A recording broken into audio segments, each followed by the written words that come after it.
Hey, everybody. Glad to be here with you all tonight. We're going to have yet another great late night conversation. So, yeah, let's do it.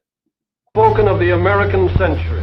I say that the century on which we are entering can be and must be the century of the common man. A radical redistribution of economic power. I mean, we know that racism is just a byproduct of capitalism. Everything would be all right if everything was put back in the hands of the people. We need a government that will make sure Americans are taken care of and organize the economy to serve the people, not the profits of a wealthy few. We now have the techniques and the resources to get rid of poverty. We got to start getting out there with the people. Get out of the movement and get to the masses. We need a government of action.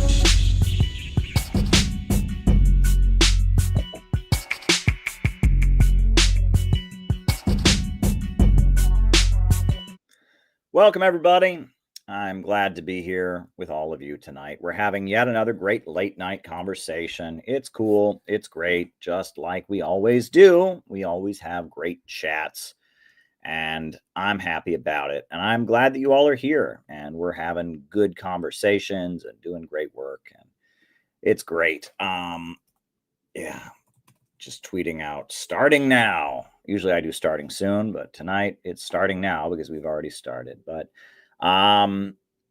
yeah, we've got questions in the second half of the show. That's how we always do it. And a few people have already sent questions. In fact, we have 3 questions that were sent via Buy Me a Coffee before the show even started, which is fine, which is awesome. And I'm looking forward to answering them. The Q&A will start with the 3 questions I've already got.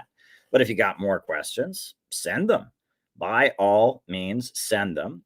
You can buy me a coffee is the best way. Buy me a coffee /Caleb Maupin is the best way to send your questions. You can also send questions via Rumble Rants. You can also send questions via Cash App, Caleb Maupin 22.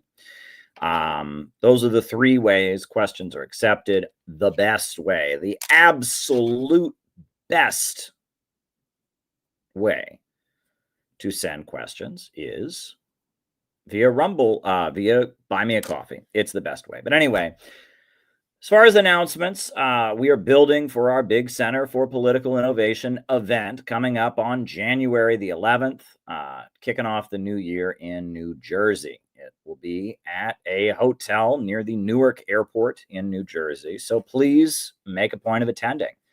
We would like to have you there. A number of people are already registered. Go ahead and register. We would like to make sure that you join us.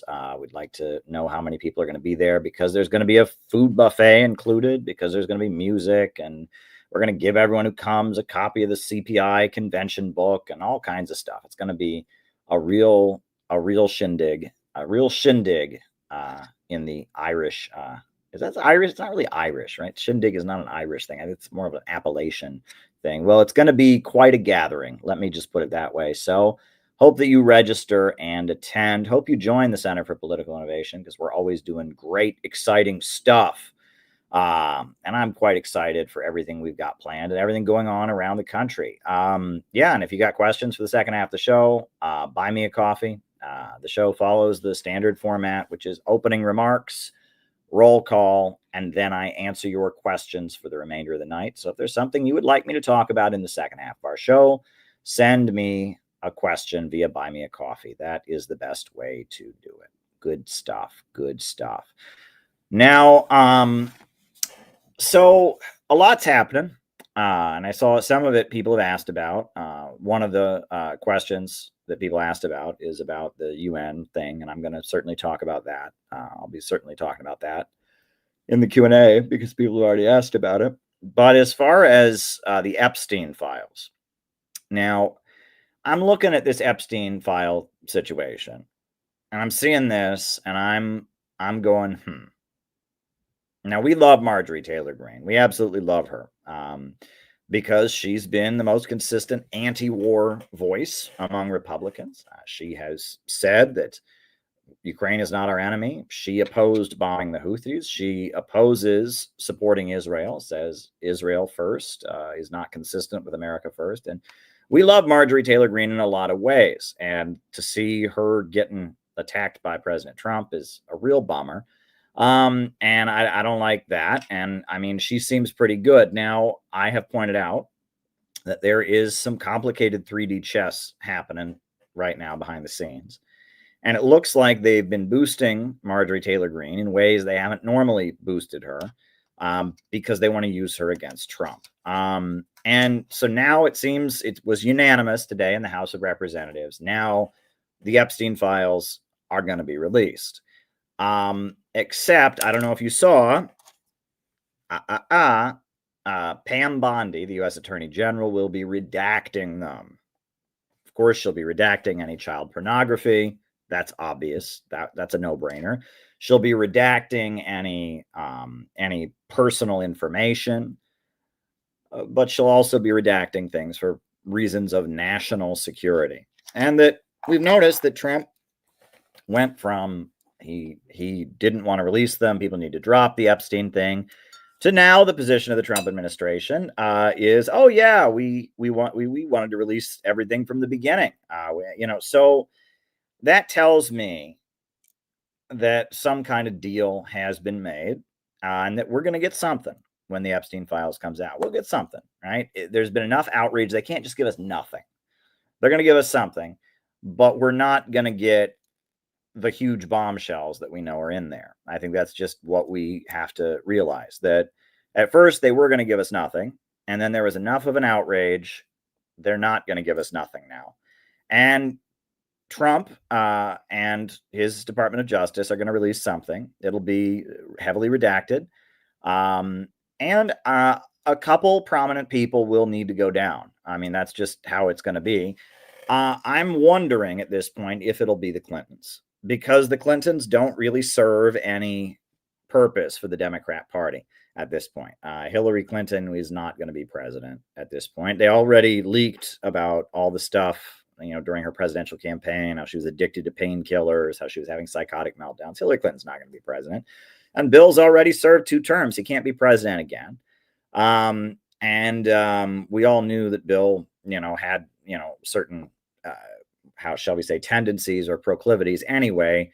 He had issues with women and all of that. So I think it's very possible that the people who go down will be the Clintons, that we're going to see some stuff about the Clintons. And, they're already gone for the political world. They're already, political museum pieces. And, as kind of a trophy, Trump will reveal some dirty laundry and some nefarious connections to Jeffrey Epstein on their part. That's my prediction. I can't guarantee it, but they're already making noise about Bill Clinton and his connections with Jeffrey Epstein. And that leads me to think, yep, that's going to be one of the people to go down. There will be a couple other people who will go down for having visited his island, for having taken money from him. There's already one member of Congress who admitted that she took money from him and stuff. And so we're going to see a few people lose their credibility, but the huge bombshells in there, I don't think we're going to see. I'll just be honest. What's weird is that you would think that now that Trump is all about releasing the Epstein files, that he and Marjorie Taylor Greene would be getting along fine. Before, that was their difference. She wanted the files released. Trump didn't. Now Trump says, oh, I always wanted those files released. Yeah, here we go. The House of Representatives voted unanimously. But Trump and Marjorie Taylor Greene have had a falling out. Now, I don't know what that means. And I don't know what it means for Marjorie Taylor Greene. I don't know what it means for Trump. I will say a couple things that need to be said. Number one, Venezuela. What in the world is going on, right? Are they going to attack or are they not going to attack, right? You would think if they were going to attack, they would have done it already. But if they weren't going to attack, you'd think they would have stood down already, right? And that we had today, the New York Times coming out with big op-eds, the case for regime change in Venezuela. We had, the Nobel Prize winning, regime change activist from Venezuela making a whole regime change manifesto for Venezuela. So it looks to me like there is a section of our deep state that really wants an attack, if not a full-on invasion of Venezuela, and just won't let this go. and I don't think we're going to get it. But I think it's, they're giving it their all. And honestly, it could be part of the negotiation taking place in regards to these Epstein files. I know that sounds far-fetched, but the fact that the government doesn't seem to know what it's going to do about the Epstein files and also doesn't seem to know what it's going to do about Venezuela, that makes me think that perhaps there are, deals being made in the back room that affect both the Epstein files and what is released and Venezuela.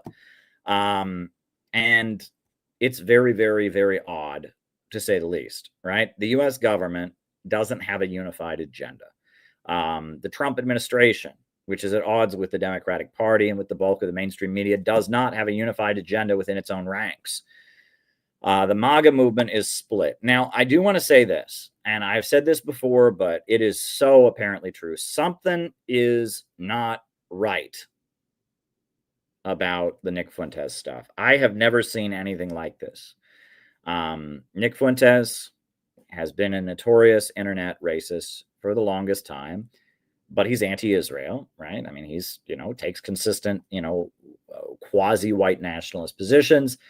But I have never seen, this guy is now a household name. I mean, he is, he's not just an internet lurker. He's not just a MAGA voice.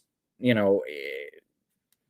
Fuentes is front and center. Bill Maher is doing skits about him or, comedy monologues about him. And he is front and center. And Nick Fuentes is saying, F you, Trump, F you, Trump. He's basically urging people that share his white nationalist perspective to turn against Trump, right? And again, there's 3D chess going on.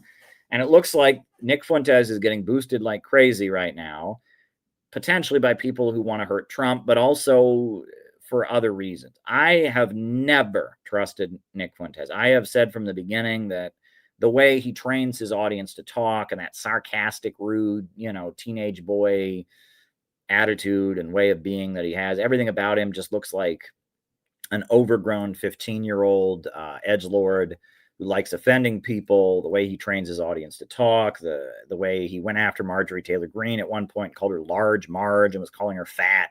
And he's just like some shock jock insult comedian. But now something's happening. I mean, they are boosting him like you wouldn't believe. And that raises some questions, right? That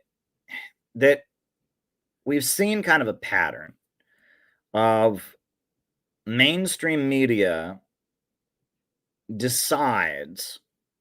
establishment decides they're going to do kind of a takedown of somebody they perceive as anti-establishment, where they get artificially boosted ahead of time in ways that they don't normally get boosted because it's a setup, right? They want a lot of people watching when whatever goes down, goes down.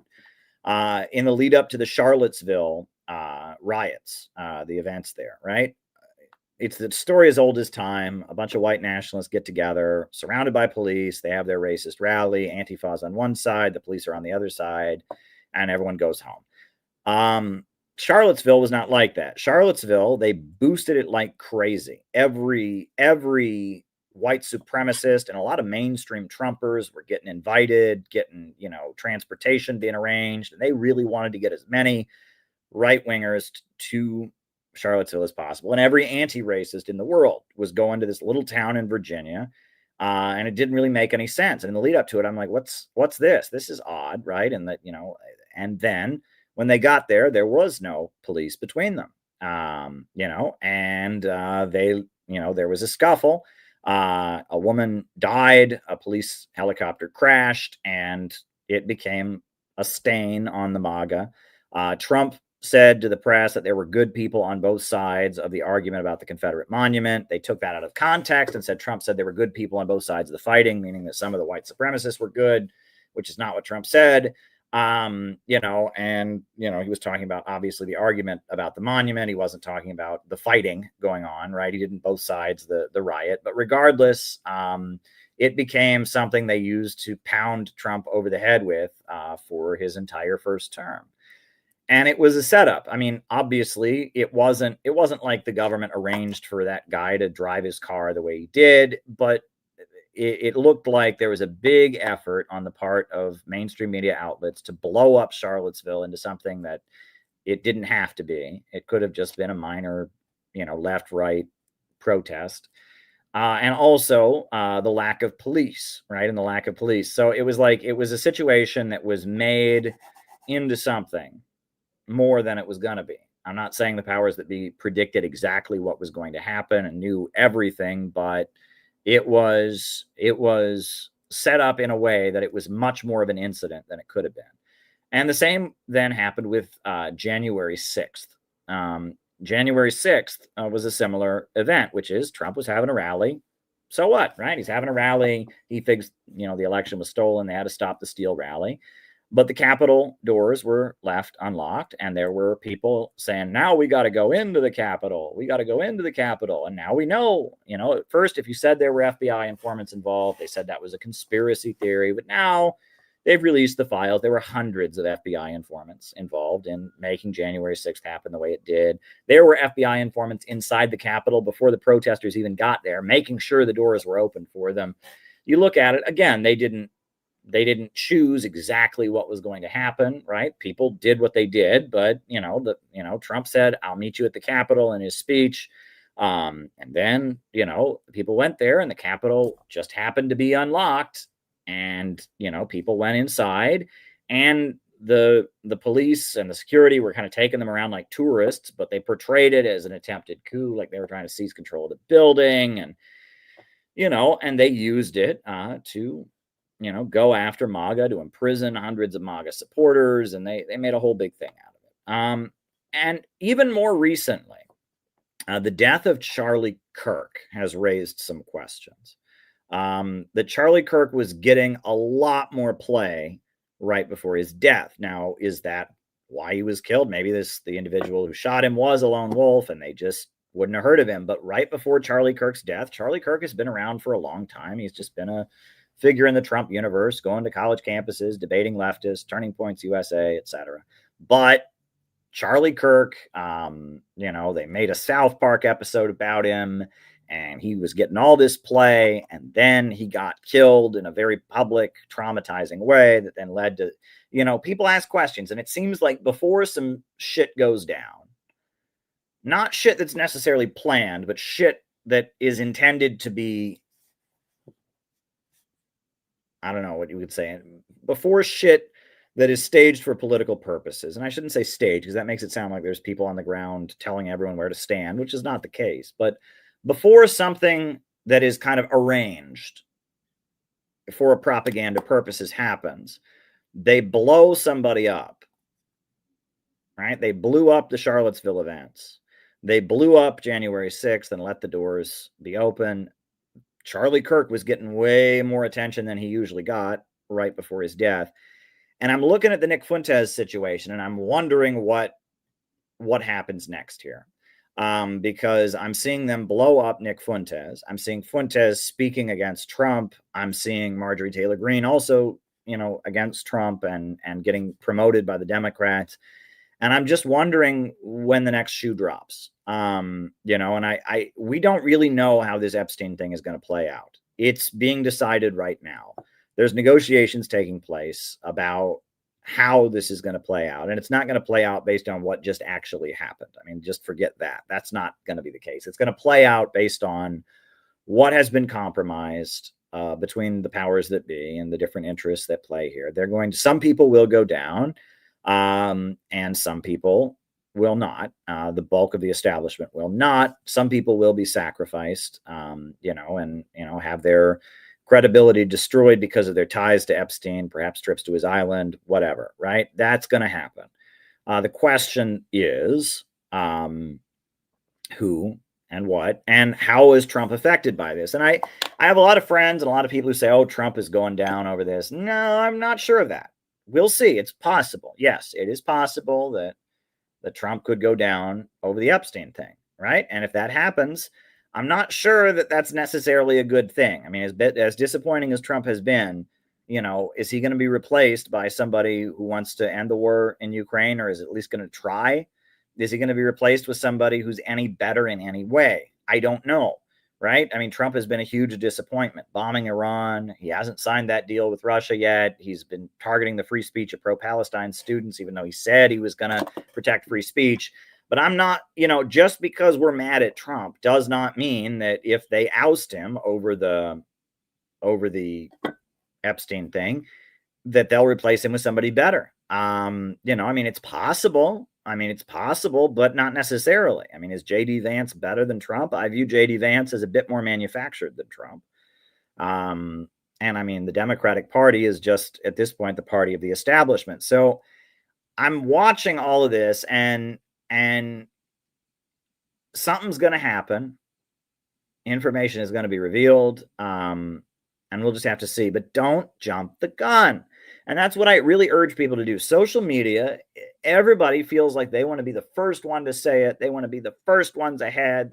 Don't do that, right? Because you don't know. And that part of the game is faking everybody out and getting people to say stuff. You don't know that, right? And, if they want to oust Trump, what they want is a bunch of people to say, oh, Trump is going down. It's over for Trump. And then they can oust Trump. We don't know that. It's possible, right? If it happens. And, but we don't know that. And I urge people, you don't have to jump the gun. And social media, everyone has to comment on everything. And we really don't know. They're making deals in the back room, right? They know what they're going to do. And they are reaching an agreement or a compromise.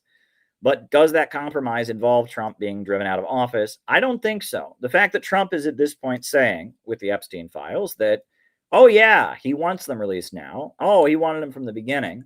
That says to me that Trump has figured out a way that these files can come out and not hurt him. Okay. But what has Trump had to do in order to get that agreement? I don't know. Attack Venezuela, maybe. I don't know. Not do a deal with Russia, maybe. I don't know. I just don't know. I don't know what's going on. But the fact that Trump is all about the Epstein files now makes me think they're going to come out and it's not going to hurt Trump necessarily. I think at this point, what we've seen is that, yes, right, that Trump knew the Epstein thing was happening and he didn't speak up, and neither did anybody else, right? Trump didn't immediately go announce to the world, oh, Epstein is this awful person. Okay, well, neither did a lot of people. That's not in and of itself, impeachable. It should be in theory, right? If you know that a bunch of people are being, trafficked and molested and you don't do anything about it, in theory, that should be an impeachable offense. But in our political atmosphere, especially when the rest of the political establishment was doing the same thing, I'm not sure that is. If the media chooses to make it that, they could. If the media and the Democrats and sections of Trump's own party really want to make knowing about it and not doing anything an impeachable offense, they could. But I don't feel like they're going to be able to, right? If Trump goes down for this, they're going to have to show that he was raping minors, and if that is the case, yeah, he will go down for that.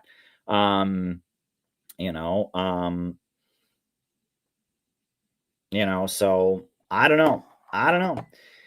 We just have to see. And that social media, again, I urge you to avoid, like the plague, that urgent need to jump the gun. Don't jump the gun, because you don't know what's going to happen. And that there are people who don't like Trump for good reasons. Marjorie Taylor Greene has been criticizing Trump for good reasons so far. But now she's being boosted by an establishment that is opposing Trump for bad reasons. So what's going on here, right? And we just don't know. And it'll be clear.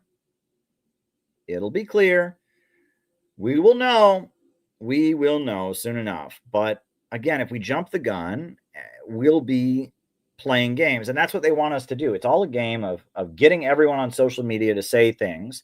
That's part of the process, right? If you announce this is going to happen, maybe it wasn't going to happen, but all of social media started saying it was going to happen, and this happens, right? And that we don't know how these alliances. I will say it is weird the way that Nick Fuentes is getting boosted right now by people who don't agree with him, right? It'd be one thing if there were people that agreed with what he was saying, they were boosting him. But no, the establishment is boosting Nick Fuentes, making Nick Fuentes the poster child for dissident MAGA right now. Now, I don't know if that's simply to amplify disunity within the MAGA camp, or if perhaps they're setting up for another Charlottesville, another January 6th. And I've been wondering about that for a long time, right? And I've been observing different things and telling you that there are some weird stuff. There's some weird stuff happening in dissident circles, and be very, very, very careful. Be very, very, very careful is my advice, right? But you know, I mean, are they blowing up Nick Fuentes so that everyone has their eyes on him when something happens that is completely damning to people who think like him and makes people who think like him public enemy number one? Is that possible? I don't know. I mean, it is possible, but is it going to happen? I don't know. So I'm just urging people to be very cautious. Just be very cautious. Take it slow. We have certain principles, CPI. We have certain positions we've taken. We are opposed to what Israel is doing to the Palestinians. We are obviously opposed to pedophilia and sex trafficking and anything like that. We are also opposed to war with Venezuela. We want a peace deal with Russia. We want a bridge over the Bering Sea. And, you know, that's our principle. And if anyone asks us what our principle is, it's that. Now, where do we stand on Trump and all of that? It's just not clear yet. I mean, there are some people in our group who voted for Trump. There are some people in our group who didn't vote for Trump. You know, I'm not even telling people how I voted in the local New York City election, right? I live in New York City. I'm a Brooklyn resident. I may have voted for Mamdani. I may not have voted for Mamdani, and I'm not telling anybody, right? And that, you know, we have our principles: anti-imperialism, government of action to fight for working families, innovationism. And that's what we stand on. And we don't have to get caught up in the nitty gritty. And that the nitty gritty, right? The nitty gritty, the you know, inner workings and the alliances, and, you know, that is a dangerous world, because it becomes less and less about politics and more about personalities over time. And if you offend the wrong person, you could make an enemy out of somebody who might agree with you and be an ally at a later date. But then if you line up with someone who's doing them a lot of harm, you know, you've made an enemy. And that's, again, people don't understand this. If you don't know all the facts, you don't know what's happening, you don't know where everyone lines up, and you just out of the blue, you know, if you're on the internet right now screaming that Trump is a pedophile, you don't know that. Right. I mean, how do you know that? Right. I mean, that is not substantiated. What is substantiated to some degree is that Trump was aware that the Epstein thing was happening. That's all we know. But if you're on the internet right now blasting that Trump is a pedophile, right? You can just kiss any. I mean, if Trump survives this, and you know, and we need to put pressure on Trump to negotiate peace with Russia, why should he listen to you? You called him a pedophile. Like that's the problem with social media, is that everyone is told they need to take a position on everything that happens. People don't know what happened. They don't know the details. People read one sentence and they think they know everything, and they don't know everything. The world is complicated. The truth is stranger than fiction. Nothing in life is ever simple, right? I still don't quite understand the Jeffrey Epstein thing. I'll be honest. Where did these young women come from? And how did they end up in his harem? And I don't want to know. I just don't want to know when it really gets down to it. But it's like, so how did all these underage girls, I guess they were in foster care in Florida or something. What in the world? How did this happen? Right. And it's like, this guy is this wealthy Wall Street guy, and he sets up a harem, and I don't even know. The whole thing is just weird to me. I just don't understand it. Right. There's many levels of what the fuck was going on there. Right. And he got caught, and then they gave him like a sweetheart deal, and he barely got any punishment. And then they arrested him again. And then he killed himself in jail, which is really, I don't know how he could have killed himself. Kash Patel maintains, oh yeah, he definitely killed himself. I don't know how one could kill themselves that way. It's quite difficult to kill oneself in the manner that he ended up killing himself, and the videotape is gone. And you look at all the details, you're just like, what in the world was going on there? Now, Whitney Webb has done a huge amount of research, dug deep into it, and she says it's very clear this guy was an Israeli intelligence asset. He was doing this for the Mossad, right? And that he had connections to all kinds of different people, including Noam Chomsky, right? And that's a big thing. A lot of leftists are like blown away, like, oh my God, how could this have happened with Noam Chomsky? Well, you'll notice that Noam Chomsky, he always opposed boycott, divestment, and sanctions, and he was critical of Israel, but in a kind of an ineffective and controlled way. And so the fact that, that he got permission from, he's checking in with the Mossad to be kind of an opponent of Israel who was doing so in a way that would not be effective and was under their control, that makes perfect sense to me, right? It makes perfect sense to me that something like that might be the case, right? So I'm not shocked by that. The other thing is that this Jeffrey Epstein was just a rich guy who threw money around. Yes, he did this sex trafficking thing, but he also was just going around giving people money for all kinds of reasons. He had a political agenda, and that not everyone who necessarily had dinner with him or took money from him necessarily was in on the sex trafficking thing. It's possible, though. We just don't know. So I don't know. I mean, we're going to see how this whole thing plays out. I am watching carefully, and that's what I'm urging you to do, is watch carefully and don't jump the gun, right? And that it's tempting. Everyone wants to be ahead and have the sensation. That's the problem with social media. It stops being about what's right and what's just and what's true.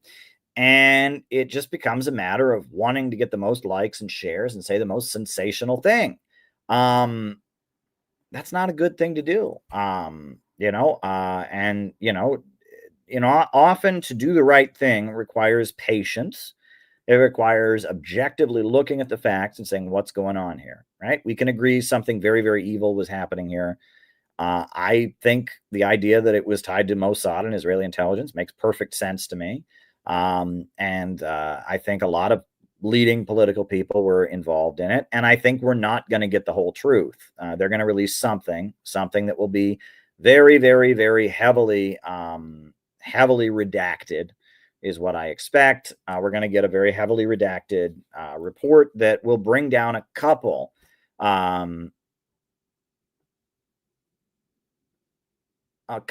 prominent people, at least, but I don't think we're going to get the whole story. They're not going to give us the whole story. So we'll see.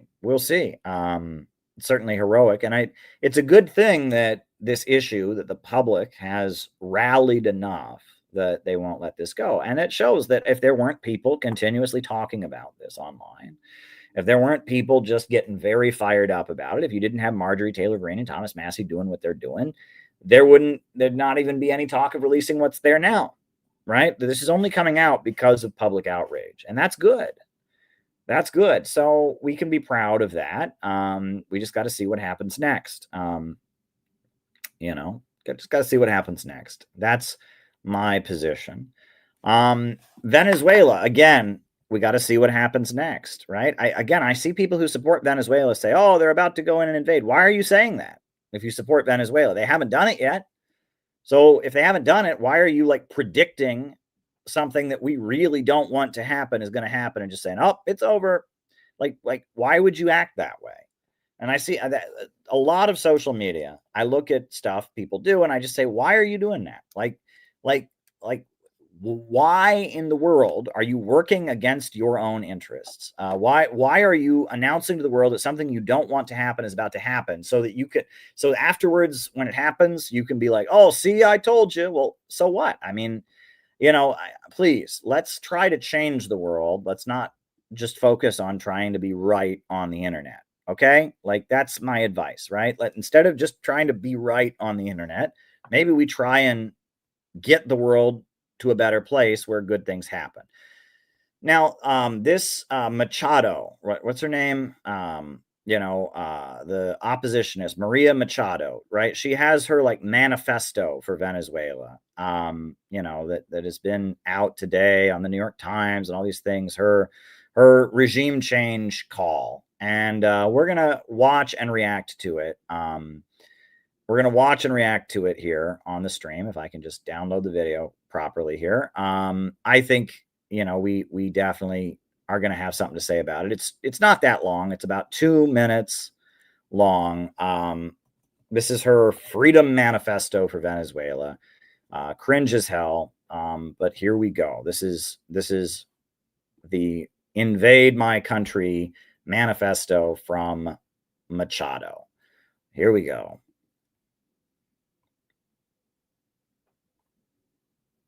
The Freedom Manifesto. Don't you love that? It's like so highfalutin. Like she's going to be like, in the history books, they will remember my Freedom Manifesto. Oh boy.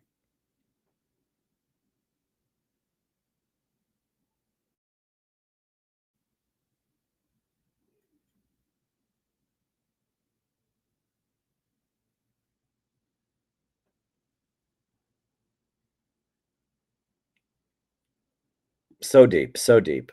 I mean, this is like hokey. I mean, it's like, again, it's like, she's like, and then people, I'll be the Thomas Jefferson. People will remember the day that I. It became the sacred duty of the courageous Venezuelans to rise when our voices were silenced, our dignity denied, and our liberty shackled. And how is that? I've been to Venezuela. There's total free speech there. Opposition people are out in the streets protesting the government. Opposition people running elections. They have ads on television. I mean, I'm sorry. How are your dignity being shackled? Like how? I mean, how? Like I mean, how? Right? Venezuela, opposition people that want to bring down the Bolivarian government do whatever they want all the time. There's a guy who literally declared himself the president and was recognized by the United States, Juan Guaido, and he didn't even get arrested. Like, so I'm not understanding, it's like shackled freedom. It's like all this platitudes, I get it. Freedom Manifesto. She's going to be in history as but I'm still waiting for like, why is it you want the USA to invade your country? By the chains of tyranny. We, the citizens of Venezuela, are not appealing to power or privilege, but rather to the eternal rights that have been bestowed upon every human. It is from well, you have freedom of speech in Venezuela. You've got freedom of religion in Venezuela. I mean, people protest the government in Venezuela all the time. Like, what rights are being violated? Right? I mean, I'm again, you can beat your chest with all these platitudes. You feel epic and historic, but I'm waiting for the part where anything that's like genuine about how you're being supposedly oppressed. From this foundation that truth is born. No ruler, faction, or tyrannical force has the ability to dictate to individuals what is theirs by right. Freedom. Dignity is the catalyst that would elevate the Venezuelan hearts and minds. This is just like philosophical rambling. This is like a Joe Biden, this is like one of those like weird abstract papers written in, if you read Foreign Affairs magazine, which is like the U.S. intelligence voice, foreign affairs, when they talk about democracy and democratic ideals and all, this is just rambling. I mean, this is her big manifesto. This is supposed to convince us we need to invade Venezuela. Freedom is the blah, blah, blah, blah, blah. Again, it will motivate hope and create a new world where people will rise from this dark age of oppression with a single unbreakable mission, freedom. Because in a free republic, the only sovereign is the people, because our popular and national sovereignty are inalienable. And because the Venezuelans know, we know that freedom must be defended every day. I'm pretty sure a lot of Venezuelans feel that they have their freedom. Like, there's a huge number of people in the country who support Nicolas Maduro, who support the Bolivarian government, who benefited from, having illiteracy wiped out. And I mean, the government paving the roads and stuff. I mean, they have elections there. I mean, this is just, we're almost done with it. There's not that much left here. And I'm still waiting for her to say anything of substance that's not just, platitudes, podium pounding. There is no room for fear. Therefore, let us relaunch a free society in which our government serves, and the state's primary purpose is to safeguard the natural rights of all Venezuelans. The time has come for every Venezuelan family to be united again, forever, in our land. Huh? What?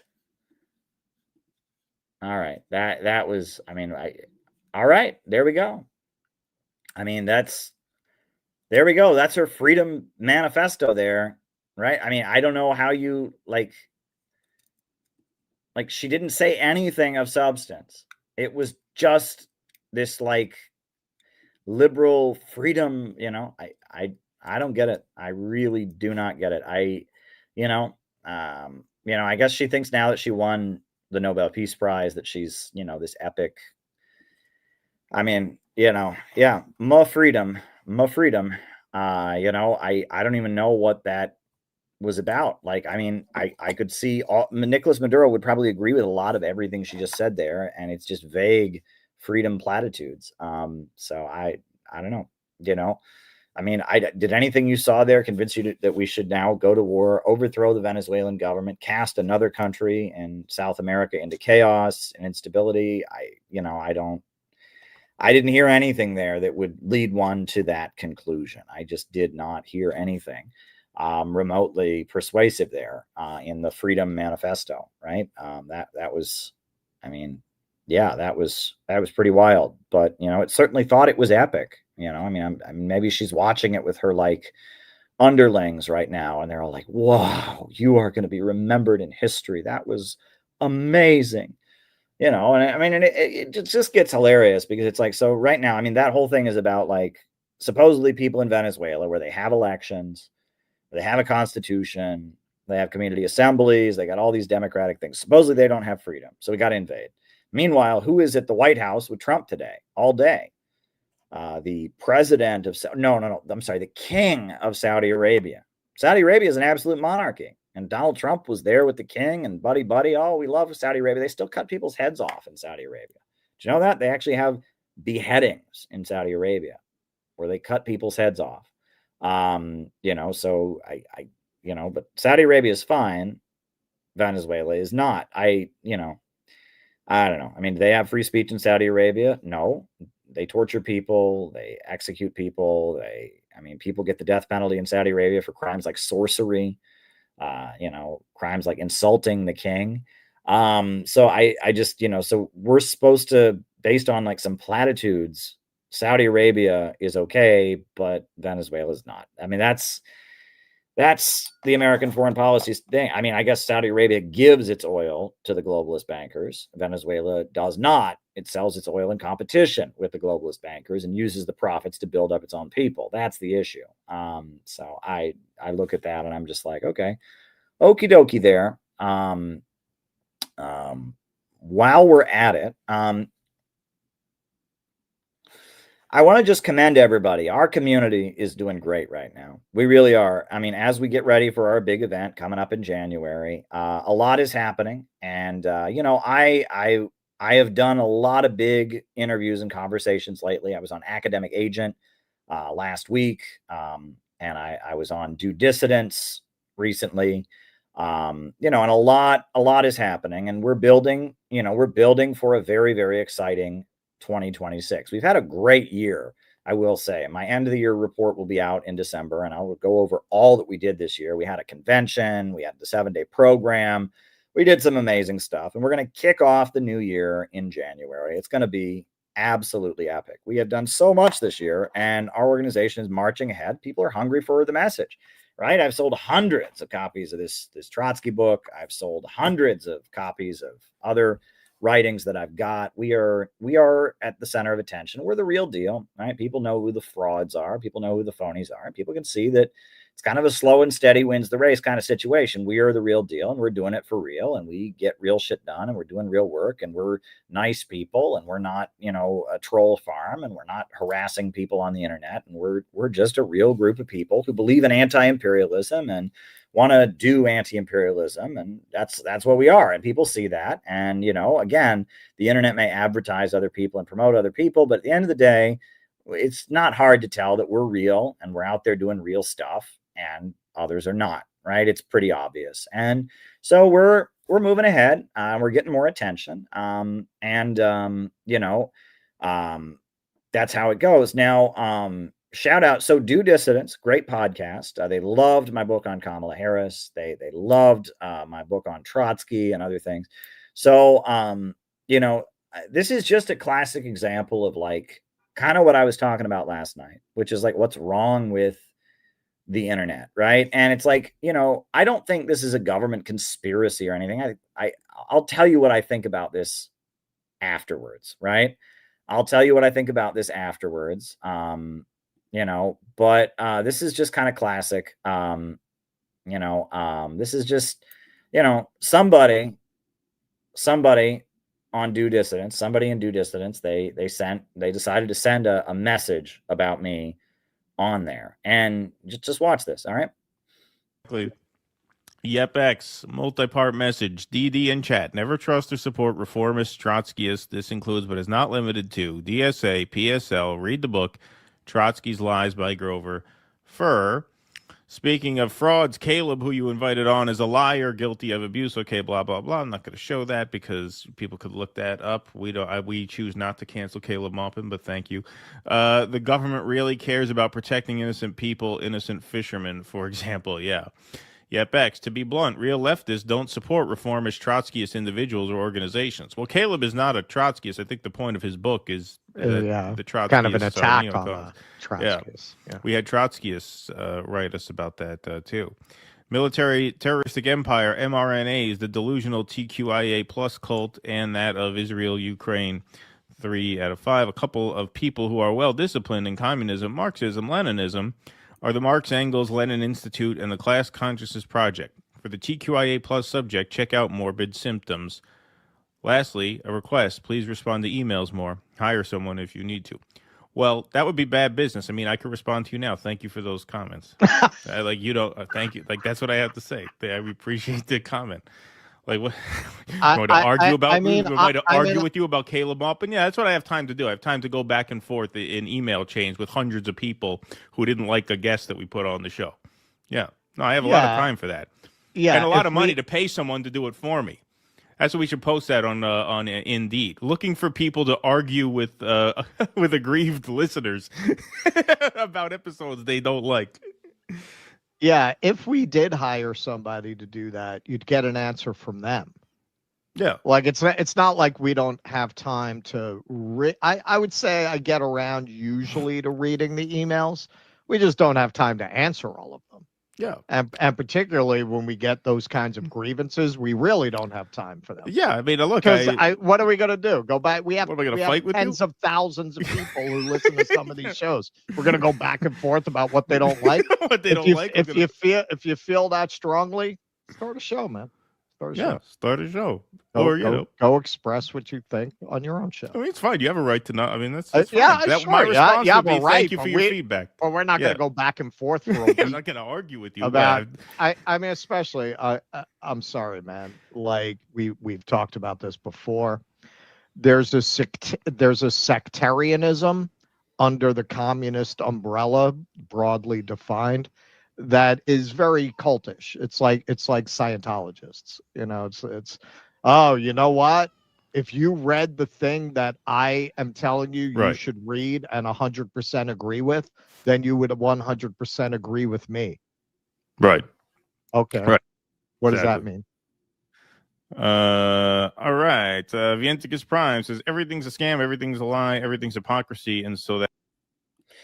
Yeah. I mean, you look at that and it's like, did that person have any serious political complaint about me or CPI at all? I mean, it was like, first of all, they said I'm a Trotskyist. That's, I wrote a whole book. They had me on there to bash Trotsky and talk about Trotskyism and neoconservatives. So they didn't even know the point I was making, right? They recommended a book by Grover Furr. I know Grover Furr. I've had dinner with Grover Furr a number of times. I've got his books on my shelf over here.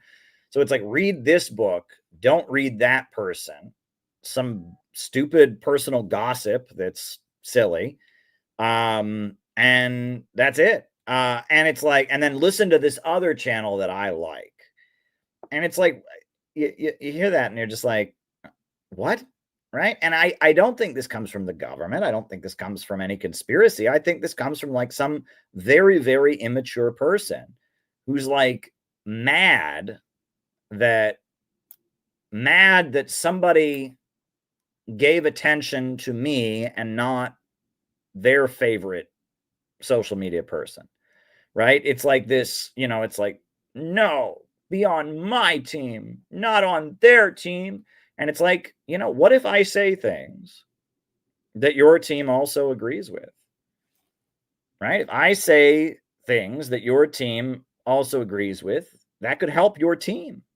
That would lead your team to accomplish more. But it's like, it's not like that. No, it's like, no, listen to my team, not his team, and it's wildly immature, to say the least.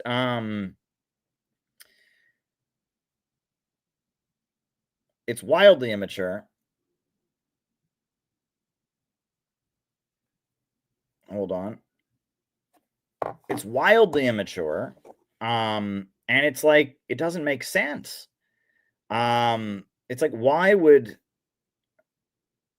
what is being done here? It's, and it's kind of what I talked about last night. It's like, I'm on this team and I like this fan. And so it's like, it doesn't matter what they say. In fact, I'm not even going to listen to what they say. I'm going to have a little tantrum that you brought on somebody other than my favorite podcast or whatever, and it's that whole like drive for validation. And it's like that assumption that will never actually change the world. So, we're going to just posture about who's the best within these little fringe spaces. And that's kind of where we're at. And it's kind of sad because, that comment that we just saw them respond to, they had the absolute right response, which is like, we don't care, and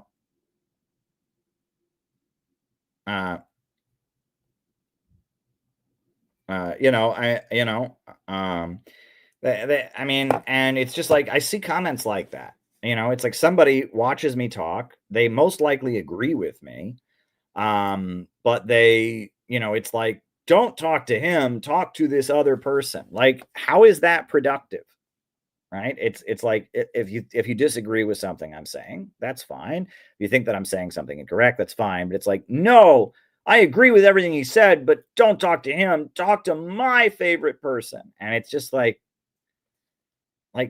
are you in kindergarten? Right? It's a really, really immature way of acting. And it's like, I would be embarrassed if CPI people were acting that way about me. I'll be honest. It's fine if you want to go on someone else's podcast and say, hey, listen to Caleb. Caleb's got something good to say. But like, if you go on and you don't have any criticism of what the person says, you just say, they're not Caleb, CPI is better. Like, that's not helpful. It's really not helpful. And it's like, and it's like, how do these people like feel proud of themselves, right? I was a child once, and I feel like this person was probably 15, right? And that, I guess when you're young, you want to know all the gossip about everybody, and you feel like you can show how smart you are by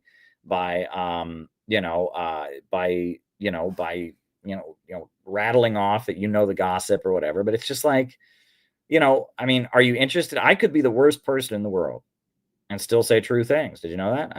Hitler was awful, but I bet you at some point in Hitler's life, he said something true, right? There was probably a time where Hitler said the sky is blue and the sky was actually blue, right? And it's like, it's not an argument. It's this kind of like, well, and they don't care what's true, right? They just care about, I'm on this team. I am on this team. So therefore, I don't want any interviews or any conversation about people on the other team. And it's just very childish and immature behavior. Really, there's no other way to explain it. And it's not deep thinking, and it's very self-involved. It's very, self-important. So I don't know. It's just something I wanted to highlight, and I appreciate going on Due Dissidence. I'm sure I'll be on again, and I've been on Academic Agent. I recorded a pretty long, about 2-hour conversation with Chris Cutrone of Platypus Society on Saturday. That should be airing pretty soon. CPI is not an internet fandom. We're not a troll farm. We're a real organization of people doing real stuff, trying to get real stuff done in order to advance anti-imperialism, building a network and a community of people who really believe in this and are really dedicated to doing what we do.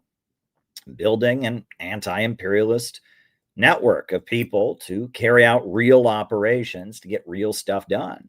And we want people who take it seriously, right? And if people are going to act like a fandom in this way, I mean, it's just not helpful, right? And I mean, if somebody gets on a podcast and says a bunch of stuff that we agree with, and you get on there and say, no, interview Caleb, like, don't do that.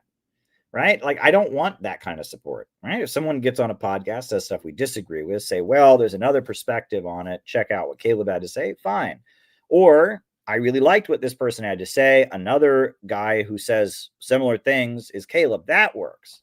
But like, I would be embarrassed if I was the podcast that person listed, because you just got on there. You didn't even know what my position was. You claimed I was supporting Trotsky, which I wasn't. You then, did some childish character assassination, and then you had a little tantrum, listen to these people instead. Well, that doesn't make those people look very good now, does it? Right? It makes those people look petty and childish and competitive. And, it's a really, really sad way of being. I mean, whoever that person is, they just made, whatever fandoms they were promoting there look very, very bad. But then again, there is this whole like LARPy way of doing things, right? I think the podcasts they listed were people that are still doing the communism thing, still doing the we are real Marxist Leninists, just like in the 1920s. Yes, we put on the costumes and everything. And it's like, grow up, people. Grow up. We've got to really change the world. The time for dress up and playtime is over. Like, I mean, I'm sorry, people are really suffering, right? The Uhuru movement almost went to prison for 15 years. These are real people. I don't, that's one thing I don't want to get too shrill here, and I'm going to try to control myself. But like when the Uhuru case was going on, right? There were a number of people who claimed to support Russia, who claimed to agree with, that Russia is right in Ukraine, but they just didn't do anything about the Uhuru case. I wanted to slap them. I said, you do realize they're about to throw 3 people in jail for saying things that we regularly say. They're trying to make that criminal. Don't you think we should do something about it? And it's like these very chronically online fan bots, like no comprendo. Like, why would we do anything about it? Why would we support them? Why would we do that? Well, because they could do it to you, right? They charged them for having a web conference, for having a Zoom call. They could do that to you. Doesn't that bother you? Like, this guy's, Chairman O'Malley's 80 years old. He would die in prison. Like, doesn't that upset you at all? Does that not occur to you that maybe we should try to make sure they don't set a precedent like that? And again, why would I do that? I had one of these young kids even tried to tell me, I love this. He told me that he thought the FBI had raided the Uhuru movement to help get them publicity because they're government agents. And I was just like, really? Right? So the FBI, instead of just giving them money, which they do for agents, instead of blowing them up on social media, said, I know, in order to get attention for this group that we secretly support, we'll accuse them of crimes, and then we'll raid their homes and force them to spend hundreds of thousands of dollars on legal fees, all as a way to get them attention. And it's like that level of like chronically online jealousy that this person sent me. You can't make this up. Like, you cannot make this up. This person sent me that the Uhuru movement is woke and anti-white, they told me, and the government raided them in order to give them publicity so they can help raise money and make them more famous. I'm like, are you fucking shitting me? And really what it was amounting to was, I'm jealous. I want the attention they're getting. No, you don't. You want to go to prison for 15 years? Even though, all right, they were found not guilty on the main charge, even though they were not sentenced to a day in jail, Penny Hess, Jesse Neville, and Chairman O'Malley all have the status of being convicted felons for the rest of their lives. Do you want to have that? Right? Unless they overturn that, they've got the status of being convicted felons for the rest of your life. And you're telling me that the government did that to help them as a favor? And that level of like delusion and like self-absorption right? That you see a group of activists facing 15 years in jail, and you think they're getting more attention than me because of this. That must be because it's all a conspiracy like that. And I see so much of this. This is what chronically online leftism does, right? And it's that whole thing I talked about, right? I mean, I think about, Dr. Hak Jahan Moon, right? I get messages now. People are like, well, Caleb, don't you know, blah, blah, blah, blah, blah. And she's an anti-communist, blah, blah, blah, blah, blah. I'm like, this is an 82-year-old woman who is sitting in a damp, dark jail cell right now because somebody who used to work for her allegedly gave somebody a handbag. And on top of that, she is one of the main people who has pushed for peace with North Korea. And like nobody has done more to get America and North Korea closer than her and her late husband, right? Before her late husband, the Reverend Sun Myung Moon, died, they gave him the reunification medal in North Korea for all that he did. They built a state-run car company in North Korea.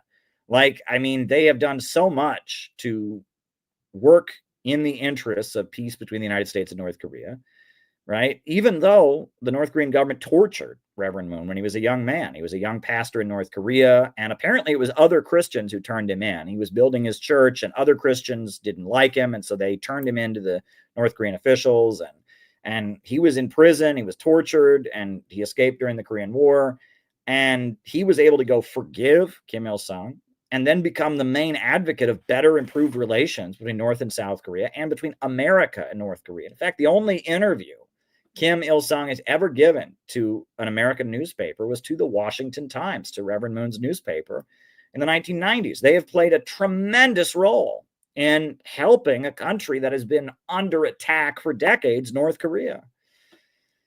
And now at the age of 82, after she just got out of having a heart surgery, this woman is sitting in a jail cell. And so I'm saying we ought to do something about it. And we're speaking up. And you're mad because in 1975, they were anti-communist. Like, what are you talking about? Like, this is, it's just beyond me. And you're mad because you read on the internet that, oh my God. And it's just like, the internet, it makes people very, very selfish, very, very self-absorbed, right? I was talking to Noah the other day. Like, one thing we constantly see is no one that you disagree with can just be wrong, right? They all have to be grifting and making money, right? It couldn't be that they just really believe what they believe and they're wrong. Well, I think that there are a lot of people who disagree with me who really believe what they're saying they're wrong. Now, there are people out there that are cynical, that are just trying to make money, but there's a lot that aren't. There are a lot of people who disagree with me that just disagree with me. And on top of that, right, this idea that everybody, well, anyway, I could go on and on about this, but it's like no one can have sincere intentions but you. Right? You have sincere intentions, but everyone else is a grifter, right? And you're not going to bother to investigate or learn what anyone else thinks, right? Because, why would you do that, right? Instead, you're just going to latch onto your fandom and you want everyone to watch you. And it's a problem. And that's why we have to, CPI is not an internet community. I'm on here night after night because it's a way to connect with our members and engage with our members, but we're not an internet community. We're a real organization doing in real life work to build our real community. And, Angela McCurdle, the Libertarian Party, she's a friend. We gave her an award at the CPI convention for her work honoring building the Rage Against the War Machine rallies. Scott Ritter is a friend. Garland Nixon is a friend. I just, was on. I'm probably going to be on with Garland Nixon tomorrow night. We're going to have a stream tomorrow evening. He's back. He was just in Russia for the first time and in Belarus. We had a great chat this afternoon. Garland is an amazing, amazing person. Garland Nixon. He's spoken at multiple CPI conventions and events. He's a really good friend of ours, right? And that we build real relationships and alliances. We honored Reverend Milhan Stevens for his work supporting our Peace MAGA outreach during the elections. We've done a lot. We have people that are our friends because they see the value of the work that we are doing and they want to build the community that we're building and all of that. And that's what we do, right? And there are friends of CPI out there. There are allies. There are members of our group. And not every ally or friend or member agrees with everything or says the same thing. But we have a job to do, which is build an anti-imperialist movement. And that's the job we're going to do. And if you get on the internet, it immediately just becomes a battle of the egos about something else. It's not about actually accomplishing anything. It's about, this internet stuff. So, those are my concerns. I do want to encourage everyone to check out Noah, our member. He made a great video about Henry Charles Carey, the American economist who called out the British Empire. And he kind of debunked Time Magazine's attack on Henry Charles Carey. And we may actually show that video on here. I think we may actually do that because it's a good video that he made. Noah is very new at making videos, and he's quite young, but he did a pretty good job with this video. And so, yeah, maybe we'll put that on. Want to put on Noah's video? Let's put on Noah's video. Let's do it. We'll put Noah's video on the YouTube channel on here. It's a good video. If you want to watch it yourself on his channel, leave a nice comment, right? You can watch Noah's video, right? Here is the link, Noah's video. That's the video, and we'll put it on. It's a good video that he made. Just kind of debunking Time Magazine's, attacks on the great anti-imperialist, anti-slavery economist Henry Charles Carey. So we're gonna put that on. We'll watch that. After that, I'll probably do the roll call, and then we will answer people's questions because that's what we're going to do. So please send a question for the second half of the show. Rumble rants are the best way to send questions. Send questions for the second half of the show. Please do. We're just going to wait for Noah's video to download, and we're going to watch Noah's great video about the American economist Henry Charles Carey. Generally, when we talk about imperialism, we don't just talk about Lenin's theory of imperialism. We talk about Henry Charles Carey and his theory of the English system. And we also talk about geopolitics and Dugin. So this is Noah's video, kind of debunking. You can look at the original link, give him a like, give him a subscribe, go and subscribe. But this is Noah's video debunking Time Magazine's hit piece against Henry Charles Carey. So here it is. Oh, here we go. Here's Noah's video. One of U.S. imperialism's premier outlets, Time Magazine, the same Time Magazine that decided to name Adolf Hitler Man of the Year, the same Time Magazine that fabricated photos of concentration camps to accuse Yugoslavia of crimes and justify NATO's intervention, which destroyed a prosperous socialist country, has now decided to set their sights on a rather obscure economist from the 19th century, a man who I actually greatly admire. Henry Charles Carey, an advisor to Abraham Lincoln, a man who Karl Marx said was the only Western economist of any note or value. And they've decided, all of a sudden, through, I'm not sure what their justification is, I guess tariffs bad, right, that all of Trump's economic policy at this point can be blamed on him. So I'd like to take a look at the article and just see, if there's anything that we can learn from it. And then I'm going to teach you a little bit about why they might be attacking somebody like Henry Charles Carey. This part is really great. Much like how Trump has made China a key boogeyman in his trade war, protectionists like Carey linked tariffs to a patriotic, nationalistic disdain for Britain. God forbid, American Anglophobia was palpable years after the American Revolution, swelling during the War of 1812, and aggravated again by the Panic of 1819. America's first major economic crisis. Modern economists attribute the panic to the business cycle and reckless monetary expansionism. The protectionists of the era argued that it was a conspiracy. He was a spreader of those dangerous conspiracy theories. He didn't want you to trust the government and amazing outlets like Time Magazine. Let's read on. It was a conspiracy orchestrated by British merchants to dump cheap English wares at American ports, crushing domestic infant industry and impoverishing American workers. And I'm here to tell you, 1776 will commence again. Some argue that Britain waged an economic war of extermination against the U.S. According to protectionists, the conspiracy to restore the U.S. to British colonial dependence combined a commercial and intellectual assault. American protectionists grew suspicious of those spreading free trade propaganda. This included Southerners, who were America's staunchest free trade advocates, lest their cotton trade with Britain be disrupted.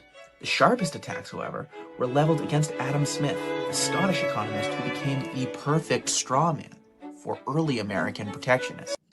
No, according to this article, if you believe that the British, the well-documented historical fact that the British had a vested interest in keeping the United States under their colonial domination and supported this transatlantic slave trade up until the end of the Civil War, in fact, wanted to intervene and break up the Union blockade of the South during the Civil War, and it got to a point where Russia had to park their navy in New York Harbor to prevent Britain from doing so. If you believe that, if you believe that the British, that they liked slavery, that they didn't just love freedom and free trade, that you're a conspiracy theorist. And it just conveniently leaves out that the South, the people who were the biggest advocates of free trade economics, it just conveniently leaves out that they owned human beings. It just makes it sound like, oh yeah, they just loved freedom so much in the South. They just loved it. They just loved freedom so much that they were ideologically, aligned with Britain because they just loved freedom and free trade. And, they loved freedom so much that they held human beings in chattel slavery, and tortured people. And they had a concentration camp called Angola. Look up Angola, Louisiana, where they tortured people to death. But that's a conspiracy theorist. If you're a conspiracy theorist if you believe that, just like you're a conspiracy theorist if you believe that the FBI would ever do something wrong. Why would they lie and say that that Russia meddled in our elections, despite the fact that there's no evidence of that? Why would they lie about that? You're a conspiracy theorist. It's like you believe that the FBI engaged in MK Ultra and brainwashed American citizens. The FBI murdered Fred Hampton in his bed, or why we have to trust these people because CNN said so. Time magazine told me that you're a conspiracy theorist. If you don't believe American foreign policy orthodoxy. I mean, we have to be good people and listen to the mainstream media because they would never lie or mislead me. So moving on. From that article and how ridiculous on the face of it is, I want to talk a little bit about who Henry Charles Carey actually was, and not. I guess according to Time magazine, he was a crazy conspiracy theorist. So who was he actually? Henry Charles Carey was the first economist to be trained in the United States, and because of that, he became a symbol of sovereignty. Because intellectuals are a really important part of soft power. And the United States had an issue with a country where he'd broken away from their colonial domination. Britain was training all of our intellectuals in what was being called at that time political economy, which was an emergent school of thought. People were discovering the rules of capitalism. And it used to be called political economy because it was taken for granted that economics was political and was based on policy. Whereas now it's called economics, and we like to pretend that it's this scientific mojo dojo so we can figure out the best way to manage Wall Street. At that time, it was about policy and what was best for managing the economy. That's why if you read Marx's economic and political manuscripts, he refers to it as political economy. That's what it was called at the time. And at that time, all economists were trained in Britain because you had very important economists come out of that. David Ricardo came out of Britain. Adam Smith came out of Britain. David Hume came out of Britain. And these people were advocates of free trade economics. But an alternative to that had been written. You can study the works of Alexander Hamilton. His report on industrial manufacturing is a very important text. And it was on this basis, on the idea that we would establish a national bank, that Henry Charles Carey got his training. And because of this, he founded what came to be known as the American system of economics. And he became a key advisor, one of the key advisors to Abraham Lincoln. So that's an important historical, underlaying of who he was. But I want to read a little bit from a very, very important pamphlet that he wrote. He wrote this in the 1860s. And it can really help us to get an understanding of what the American system was. Two systems are before the world. One looks to increasing the proportion of persons and of capital engaged in trade and transportation, and therefore to diminishing the proportion engaged in producing commodities with which to trade, with necessarily diminished return to the labor of all, while the other looks to increasing the proportion engaged in the work of production and diminishing that engaged in trade and transportation, with increased return to all. One looks to increasing the quantity of raw materials to be exported and diminishing the inducement to imports of plen, thus impoverishing both farmer and planter by the weighing of them the burden of freight, while the other looks to increasing the import of men and diminishing the export of raw materials, thereby enriching both planter and farmer by relieving them from payment of freight. One looks to increasing the necessity of commerce, the other to increasing the power to maintain it. One looks to pauperism, ignorance, depopulation, and barbarism, the other to increasing wealth, comfort, intelligence, combination of action, and civilization. One looks towards universal war, the other towards universal peace. One is the English system, the other we may be proud to call the American system. What Carey is describing here, the English system, is something that more than half a century later, Vladimir Lenin would describe as imperialism, the highest stage of capitalism, where huge trusts, cartels, and syndicates centered in Wall Street and the City of London dominate the world through their control of finance capital. Rather than investing in industry and expanding industry and selling products around the world, rather they export capital. They create banks and institutions like the IMF and the World Bank that indebt countries, lending them money that they know that they cannot pay back, and then intentionally underdeveloping those industries, keeping them as captive markets. Why is it that Nigeria is one of the poorest countries in the world despite having tremendous oil and mineral wealth? Well, it's because they are forced to be a captive market. They have been given loans by the IMF and other imperialist institutions that are intended to keep them poor, to prevent them from investing in infrastructure, to prevent them from developing their own industries. And so, crude oil that is harvested in Nigeria must be developed in some place like Saudi Arabia and then sold back to them at a profit. They've become a captive market. And that was the plan that the British Empire had for the United States. That was what the American Revolution was really about. It was about Americans wanting to develop an economy for themselves. The question was, would we be an outpost for the British system, or would we be a country for ourselves? In fact, we can understand the Civil War as an extension of that American Revolution against the British system, and Carey was a part of that. Why was it that Britain was so invested in the slave society, despite having apparently outlawed slavery hundreds of years before? In fact, there's a lot of revisionist history, the 1619 Project, etc., that will try and convince you that the American Revolution was somehow a reactionary attempt to save the system of slavery. Nothing could be further from the truth. But why was it that Britain had a vested interest in protecting the slave economy of the South, of the antebellum South? And why was it they actually considered sending the Royal Navy to break up the Union blockade? Well, because the textile mills, the industry that had developed in Britain was dependent on cheap cotton that was imported at an extremely cheap price from their captive market in the South.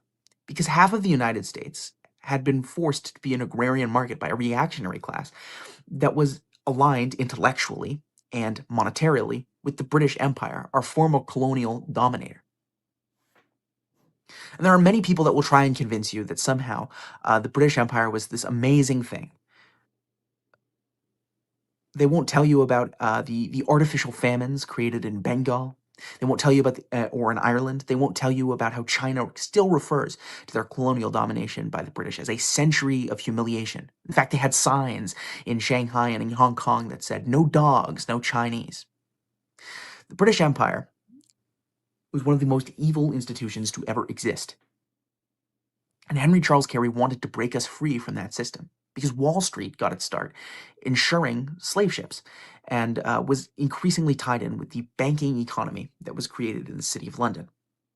And today, Wall Street still runs America.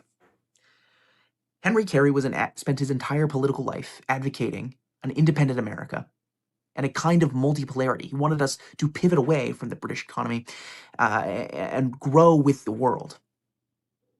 One of the projects that he had proposed to do so was the World Land Bridge. He wanted there to be a bridge across the Bering Strait, joining the United States with Russia as it had existed under Tsar Alexander II. And such project had actually been talked about up until World War I, but was put on hold because of the war. The article goes at length to try and blame Henry Charles Carey for modern American economic policy under Trump and how tariffs have been put into effect under Trump as essentially a way to puff out our chest and tell everybody that we're really mad at China. And I mean, this is something extremely important about the way taxation works. Taxes do not work the same today that they did in the 1860s.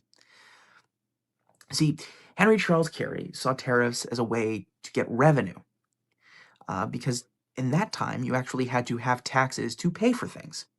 So in his mind, the tariffs would create revenue for the federal government to establish things like a national credit line through a national bank that would lend interest for developmental projects to work on infrastructure. This would employ Americans and create an infusion of capital that would allow for further development of industry. And that this development of industry would allow us to do trade with other countries. And that this trade would bring in more tariffs, etc., fueling a renaissance of American production. That's not how taxes work today.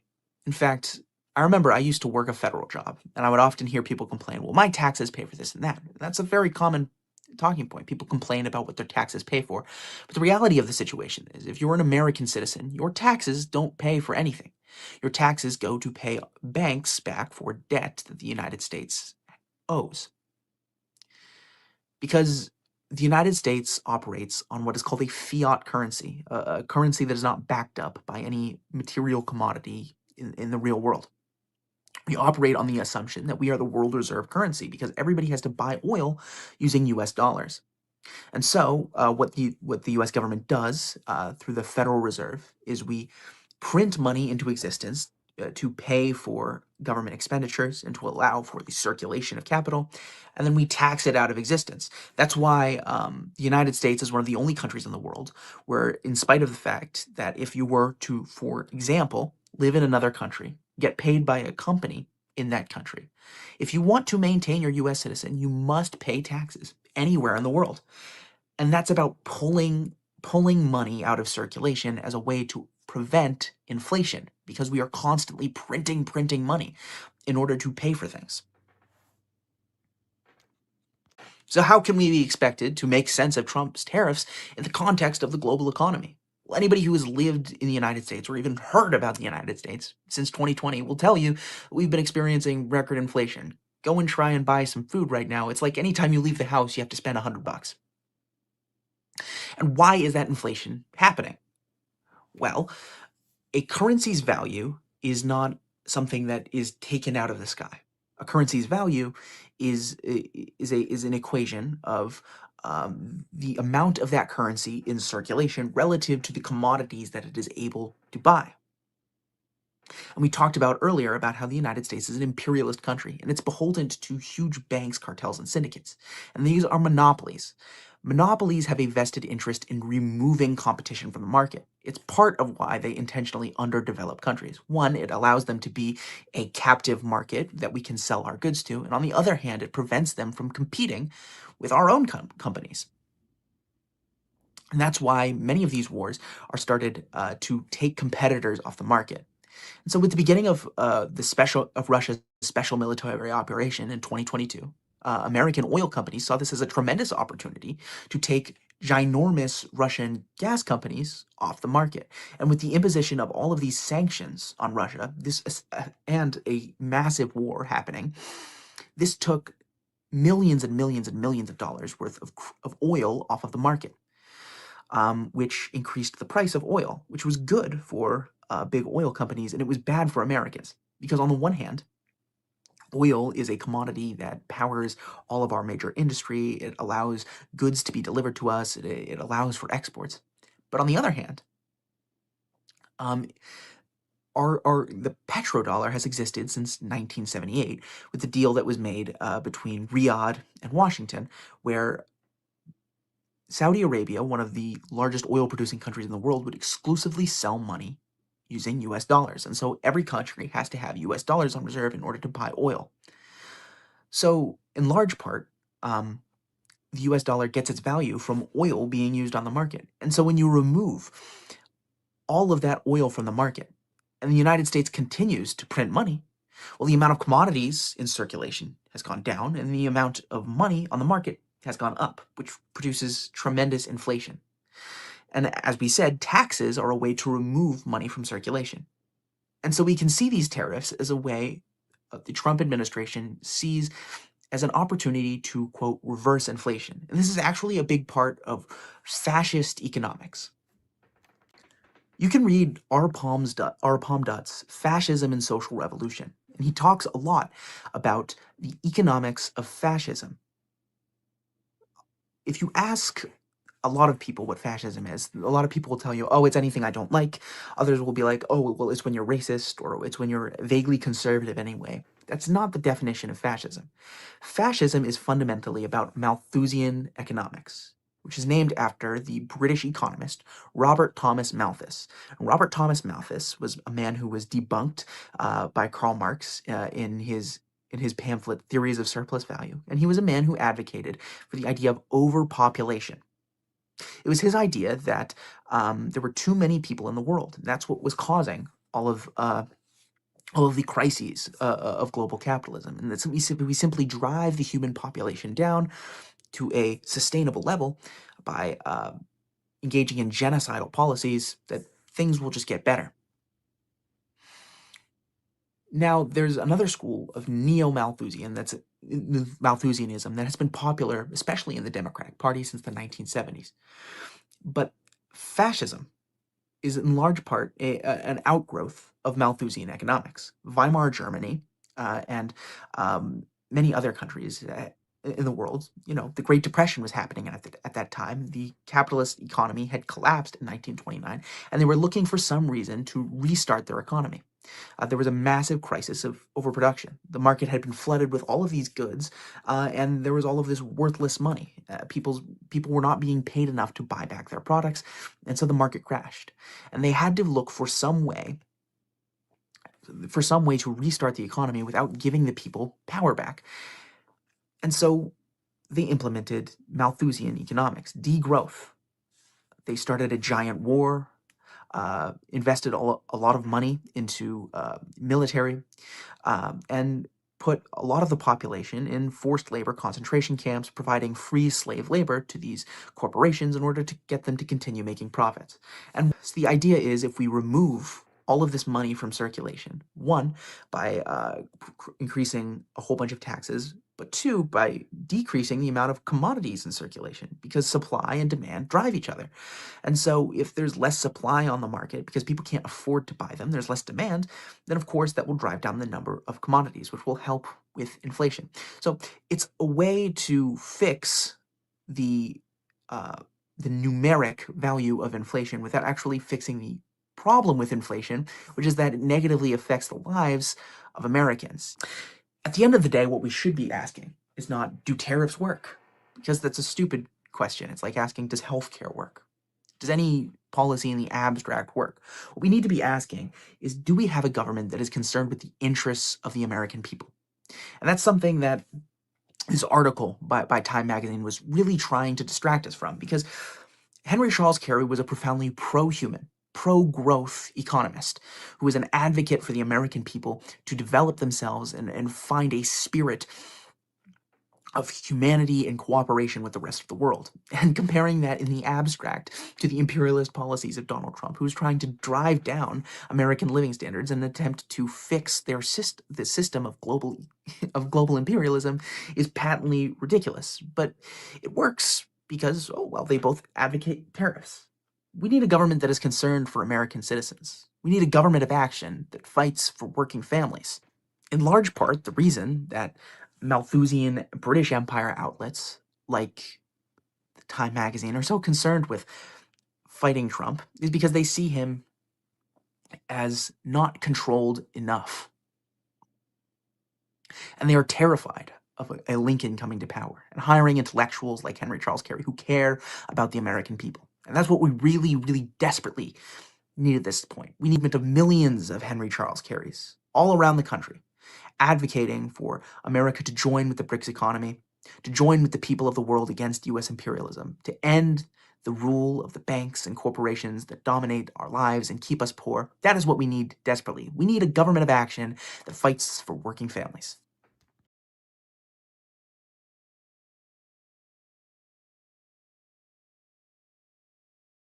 On these streams. And hey, we need more people in our community to make videos. So if you want to make a video, I know Penny's been making a lot of videos lately, and let 1,000 flowers bloom. Get the message out there. Build, build, build. Organize, organize, organize. Action, action, action.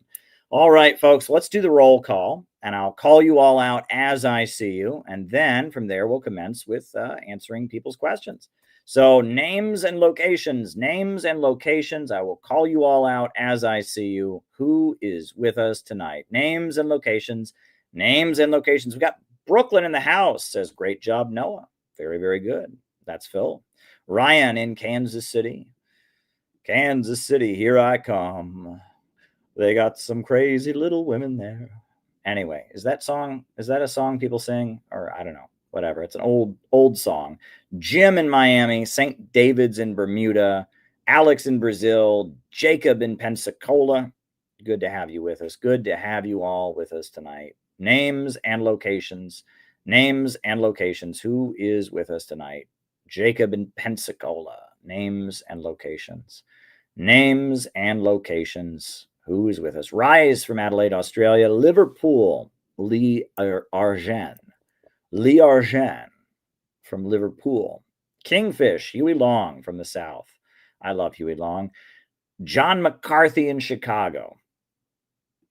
Good to have you, John. You're a beloved member of our community. Gabby in Chicago. Good to have you, Gabby. You're also a beloved member of our community. Doing great stuff. I think this looks like the head of a bird, kind of. And then Mr. Pink in Pennsylvania, and Robert in New Jersey. Robert, you already registered for the event, I believe. So good. New Jersey. We have never had an event in New Jersey before. This will be the first time. This event coming up in New Jersey is going to be the first time we have a New Jersey event. We've had NYC events before. We've had events in California. We've had events in Chicago, Minneapolis. This will be our first New Jersey event, and I think it's going to be a good one. I think it'll be great. So yeah, if you haven't registered for our event, go ahead and register. It's going to be a great event with a good buffet and speeches and music and awards given to local important organizers. It's going to be a great event, a great shebang, whole 9 yards, bee's knees. I'm just kidding. Anyway, the bee's knees, that's like 1920s talk, right? Is that old, like, see you later, alligator, the bee's knees? Got Jane in New Zealand. Good to have you, Jane. But yeah, if you got any more questions for the second half of the show, please send them in. We got a few questions already. The best way to send them is buy me a coffee. You can also do Rumble rants, but the best way is buy me a coffee. Cash at me at Caleb Maupin 22. I'm going to give you all one last chance to send in your questions. The cat's pajamas. Why, gee golly. All right, I'm going to put on a song from the Canadian Cultural Workers Association, Arise Proletarians. It is a hokey Canadian communist song. And then after that, we'll do the roll call. Or I'm sorry, we already did the roll call. We'll just start answering questions. So send some more questions in. Here we go. So arise, proletarians, lead the way. War is raging every day. We have no fear of the enemy with our Communist Party. Proletarians of every land, under one banner we take our stand, and with an iron hand we'll overthrow the bourgeoisie. So arise, proletarians, lead the way. War is raging every day. We have no fear of the enemy with our Communist Party. Take up the proletarian task to smash the enemies of our class. Revolutionary violence is the path of the working class. So arise, proletarians, lead the way. War is raging every day. We have no fear of the enemy with our Communist Party. Marx, Engels, great Lenin and Stalin, their immortal work shines bright, urging us on to greater heights to win victory in our fight. So arise, proletarians, lead the way. War is raging every day. We have no fear of the enemy with our Communist Party. Glorious Albania proves to us that liberty is only one when the party leads the way and the people take up the gun. So arise, proletarians, lead the way. War is raging every day.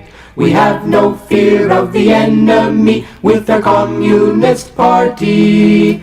On Canadian soil a red flower blooms, for here we build our great party. To liberate our country, we must make the rich pay. So arise, proletarians, lead the way. War is raging every day. We have no fear of the enemy with our Communist Party. CPCML is our party, we'll defend it with our very lives. Comrades, hearts beat in unity, and we fear no sacrifice. So arise, proletarians, lead the way. War is raging every day. We have no fear of the enemy with our Communist Party. Keep dictatorship of the proletariat and class struggle firmly in mind. Follow revolution's path and we'll liberate mankind. So arise, proletarians, lead the way. War is raging every day. We have no fear of the enemy with our Communist Party. Glory to Marxism, Leninism, and proletarian internationalism. Long, long live communism, the future belongs to us. So arise, proletarians, lead the way. War is raging every day. We have no fear of the enemy with our Communist Party. So arise, proletarians, lead the way. War is raging every day. We have no fear of the enemy with our Communist Party. Very good. Very, very good. All right. So now I will start answering people's questions. And a few questions came before the show even started, and that's awesome. That's great. So Richard said, I'm low-key kind of pissed off at China and Russia legit used to invite Palestinian officials to the BRICS summits. Now they're not vetoing a plan by Trump for UN peacekeeping force in Gaza. Granted, in my opinion, it shouldn't pass because they abstain. I mean, quite frankly, there shouldn't be a quorum if Russia and China abstain. So basically, he's asking about the vote at the UN. Yeah, I'm not thrilled about it either. The reason that Russia and China did not use their veto power to overturn it was because they wanted to not have Israel continue their bombardment. And if Israel were to continue its bombardment, we're back to square one. Right? They seem to have reached an agreement, which Hamas and the Palestinian leadership have agreed to, which the Israelis have also agreed to, and it'll result in Israel not continuing to bomb and murder the Palestinians, and this international body being given control over Gaza. Now, it is very much, I mean, the Palestinians and their right to self-determination is being disregarded here. This international body gets to rule Gaza, but it's not Israelis. Now, it is an international entity, right, that's going to be in charge of Gaza. And that's the agreement, right? It sucks, basically. And that's what Russia and China said on the floor of the Security Council. It sucks. The Palestinians should be the ones to determine the future of the Palestinians, and Israel does not seem to really ever want a Palestinian state. They don't want the Palestinians to ever have self-determination. But so that's why Russia and China abstained. They didn't vote for it. But if they had voted no and stopped it, then we're back to square one, and the bombardment continues. And it's a shitty deal. It's a shitty deal, and that's why the Russia and China, they didn't vote for it. But if they had voted no, then we're back to square one. So it's a bad deal. It's a bad situation, right? There's no way around that. And that's I think somebody else asked me about that as well. I think, was it Kate? Did you also ask me about the deal? I think Kate asked me. Yeah. They abstained because they need to stop the killing. And because the Palestinian leadership has agreed to the deal. That's the other thing, right? Is the Palestinians did agree to it. And they have the right to agree, right? I think Kate asked the same question, and I understand why people are outraged about it. And Russia and China couldn't vote for it. If they had voted for it, that would have been, a problem. And Russia did kind of say they were for it, right? President Putin said they were for it, in that they were willing to agree to it. But at the end of the day, they didn't vote for it because it's not fair. It is not a recognition. The Palestinian rights are being ignored. There's no way around that. So, people often, ask very provocative questions. Like one question that frequently comes up, right? And this comes up a lot. Why do Russia and China approve sanctions on North Korea at the UN Security Council, right? North Korea is a close ally of Russia and China. Why in the world do they approve sanctions? Because of the Nuclear Non-Proliferation Treaty. North Korea is, to this day, the only country to have withdrawn from the Nuclear Non-Proliferation Treaty. And it's important that Russia and China cooperate with any efforts to penalize a country that withdraws from that treaty, because if that treaty goes away, then the USA can give all of its allies nuclear weapons, and then they have to give all their allies nuclear weapons, and then pretty soon there's nukes all over the world. And so even though, North Korea is an ally and friend of Russia and China, if they were to not put sanctions, if they were to, veto the sanctions on North Korea for leaving the Nuclear Non-Proliferation Treaty, at that point, the Nuclear Non-Proliferation Treaty has no enforcement. And there's a lot of things like that. You have to understand the diplomatic implications of these things, right? You have to understand that, right? If the Palestinians have agreed to this deal, and it's a question of having this deal go through or the war starting up again, Russia and China, they can not give it their blessing, and they can give a speech. They both gave very eloquent speeches from the floor of the UN Security Council, making clear they didn't support the deal, but not stopping it because the Palestinians have agreed to it. Israel's agreed to it. We don't want to have to go back to the drawing board, and we definitely don't want the killing to start up again. And yeah, it's awful. It's awful. It's horrible. It's horrendous. Another weird side note. So I don't know if you've all heard this. So I guess Mamdani, right, our upcoming mayor, has said that if Netanyahu were to come to the city of New York City, he would have him arrested for war crimes. So there's this call now for Netanyahu to attend Mamdani's inauguration as just a fuck you. Have you seen this? I think that would be interesting if it happened. If it happened and Mamdani didn't arrest Netanyahu, he would look like the biggest fool in history. However, if it did happen, Mamdani should call his bluff and arrest him. I don't believe in the International Criminal Court. So I don't think the ICC has the legitimacy to arrest anybody. But in terms of politics, right, I think that Netanyahu, it would be a brilliant move on his part if he did show up. And at that point, the only thing that Mamdani could do is, as soon as he takes the oath, have Netanyahu arrested. And if he didn't do that, he's discredited, right? And so, I honestly, I think that could be the most interesting thing that ever happened. If the mayoral inauguration was attended by Netanyahu, and then we saw in the first minute of his mayorship, in the first 5 minutes of his mayorship, we would see if Mamdani was for real or not, if he was put up or shut up, right? If Mamdani actually arrested Netanyahu at his inauguration, had the NYPD take him out of the crowd, that would be absolutely epic. Now, I feel like Netanyahu has his fingers in control of the U.S. political apparatus so much, and just to flaunt it, I feel like he may actually attend the inauguration.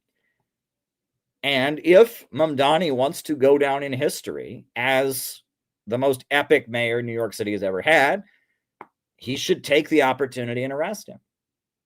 And the Trump administration could intervene, right? And I'm saying the Trump administration would probably send federal people to, relieve him from the NYPD, right?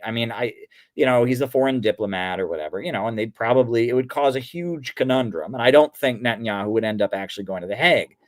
But wouldn't that be some amazing political theater if Netanyahu was so confident that he can do whatever he wants because it's America and they're under his control, if he actually called Mamdani's bluff on it, and then if Mamdani actually had him arrested, and then Trump was forced to send the FBI or the Department of Justice to go overrule the NYPD and unhandcuff Netanyahu, and that would be amazing politics, right? I don't think we're going to see either of those things happen, but honestly, we'll see. We're in such a weird political moment where anything is possible. And I would take my hat off to Mamdani if he actually made good on his threat to arrest Netanyahu.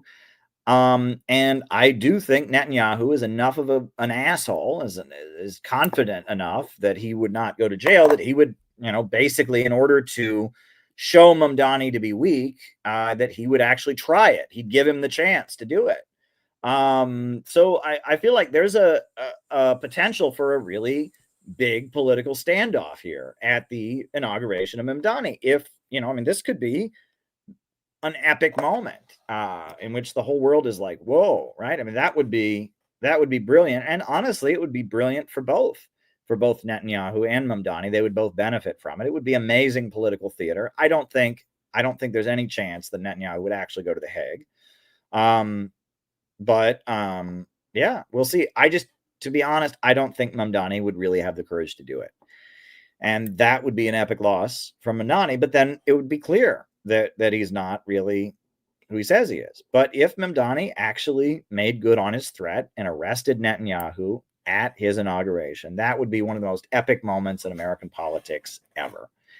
It would be absolutely amazing. And, if that were to happen, that would be a great way to kick off the new year. That would be, wow. That would be a great way to kick off the new year. Imagine that Netanyahu shows up at the inauguration and leaves in handcuffs, and Trump has to go rescue Netanyahu from the NYPD. That would be absolutely epic and wild. So there you go. I am looking at that situation and saying, I think both sides would benefit from it. And it would be amazing political theater playing out. Honestly, there's a lot of political theater in America that is stupid, but that would be an example of very, very productive political theater. It's not years of lead. It's not, trauma. It's not, somebody getting shot in front of the crowd and then the whole crowd, the trauma. And no, it wouldn't be any of that. It would be, we'd be having a real debate over Israel and over, war crimes and stuff. The only problem with that is that I don't believe in the International Criminal Court. I think the ICC is completely illegitimate. So Mamdani would be arrested, Netanyahu under the ICC, and the USA doesn't recognize the ICC. The USA isn't a member of it. So, Mamdani would technically be in the wrong when it came to the arrest. He would be legally in the wrong by doing that. Okay. The ICJ is not the same as the ICC, my friend. ICJ, the USA is part of, and that's a mechanism for countries to sue other countries for money, basically. USA recognizes ICC, no. New York City is not part of it. The United States is not part of it. The ICC is completely illegal, has absolutely no legitimacy whatsoever. I used to work for Ramsey Clark, and he pointed that out many times. If there'd been any talk of forming anything like the ICC, there would not be a United Nations right now. It is a completely illegal institution. Completely illegal. The International Criminal Court has no right to exist. It has no right to arrest anybody. The Hague is bullshit. And how do you know it's bullshit? Every single person the ICC has ever prosecuted and convicted has been an African, believe it or not. Now, the International Criminal Tribunal on Yugoslavia, which was the precursor to the ICC, they convicted Yugoslavian people, Serbs mainly. But the ICC itself, every single person they've ever convicted has been an African. That is insane, right? And if that goes to tell you right there that it is a colonial body, and who was the main advocate for creating the International Criminal Court? George Soros. George Soros, right? So that means it's communist. George Soros, the anti-communist, regime change, color revolution, liberal globalist. George Soros was one of the main advocates for creating the ICC. And yeah, there you go. I noticed when I was in a communist group that was one thing that just ground my gears, was that there are many issues that communist group disagreed with liberals and Democrats on. And there were always these dumb people in leadership positions in the group that got uncomfortable anytime we did anything that went against the Democratic Party line, like opposing gun control, right? Communists historically have been big opponents of gun control because they don't want to disarm the workers. And it was, the workers on the picket line in West Virginia and places like that. They had guns to protect themselves from company thugs. It was the Black Panthers who had armed self-defense patrols, and that gun control. Nowadays, it's a little bit of a different context, but historically, communists have opposed gun control. And that there were always these people that just any time that our ideology flew in the face of the Democratic Party line, they got uncomfortable. And that just, I couldn't stand that, right? It's like, why are you in charge of this group if you'd rather be a Democrat, right? It was infuriating to me. The first week I was in New York City, I basically had to apologize because one of the leaders of the party, we had a staff meeting at the office, and she got up in front of everybody and she said that we want all guns to be illegal. I knew that wasn't true. I'd read party pamphlets that we were against gun control legislation. And I didn't say anything in the meeting. I'm not stupid. I'm not going to correct a woman of color in front of a group. I'm not an idiot.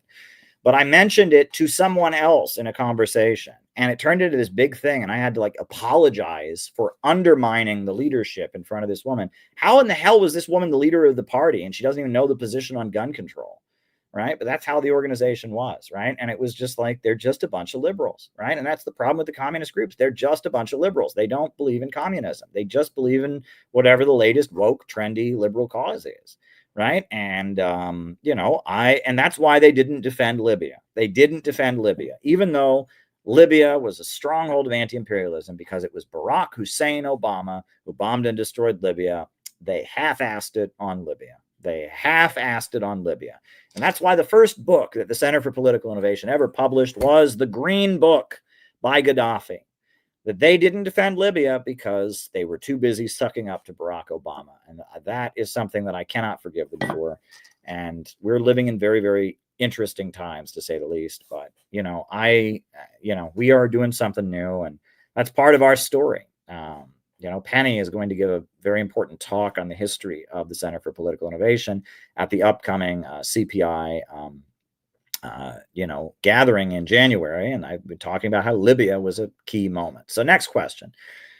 Tavis Gibbons says, what's the whole story on the Dalai Lama? I've heard Michael Parenti give a couple 5-minute talks. It seems like he's not the man that we're led to believe. So Tibet separatism, right? It gets really interesting. Tibet has been part of China since before Christopher Columbus came to America, right? Tibet is considered part of China. It is a national minority in China. Uyghurs are the Islamic national minority. Tibetans are another national minority, but Tibet is part of China. Now, the Dalai Lama was a feudal monarch who lived and ruled Tibet when it was he had control over Tibet at one point during the century of humiliation when China was divided. The Dalai Lama was a feudal monarch who ruled over Tibet in the name of Buddhism. And that feudalism is the same everywhere, right? They had feudalism in Europe with Christianity. They had feudalism in Asia in the name of Buddhism. They had feudalism in India in the name of Hinduism. Feudalism is shitty everywhere. There's no good feudalism. Feudalism, where you have serfs and landowners, is a shitty system where people don't have basic human rights. And Anna Louise Strong, one of my favorite writers, she went to Tibet and she witnessed and saw it. And you know who else went to Tibet? W.E.B. Du Bois, the most beloved and well-respected African-American author. And they oversaw that what was going on in Tibet is that Tibet was a feudal country and it was ruled by the monks. The monks were the landowning class. And people had no rights and they had their eyes gouged out and they were tortured. And it was an ugly feudal society. Just so happened that the feudalism was not done in the name of Christianity, like in Europe, not done in the name of Hinduism, like it was in India. They did feudalism in the name of Buddhism. And, that doesn't make it magical. That doesn't make it good, right? Every religion, this is something that people don't understand, right? That, what it means to be a Buddhist in Vietnam, what it means to be a Buddhist in Tibet is very different than what it means to be a Buddhist in California. Right. And that, people can use religions for evil. Right. For example, reincarnation. Right. Many Buddhists believe in reincarnation, not all. But Tibetan Buddhism really emphasizes reincarnation. Why? Why do they emphasize it? Well, the way Western Buddhists interpret it is that, if you live a good life and you do something good, in the next life, you're going to reincarnate into something good. Right.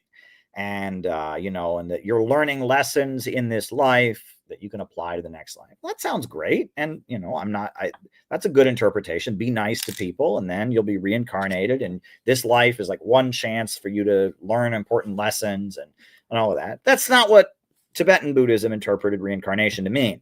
Reincarnation meant that if you were born a slave or a serf, right? The serfs were basically slaves.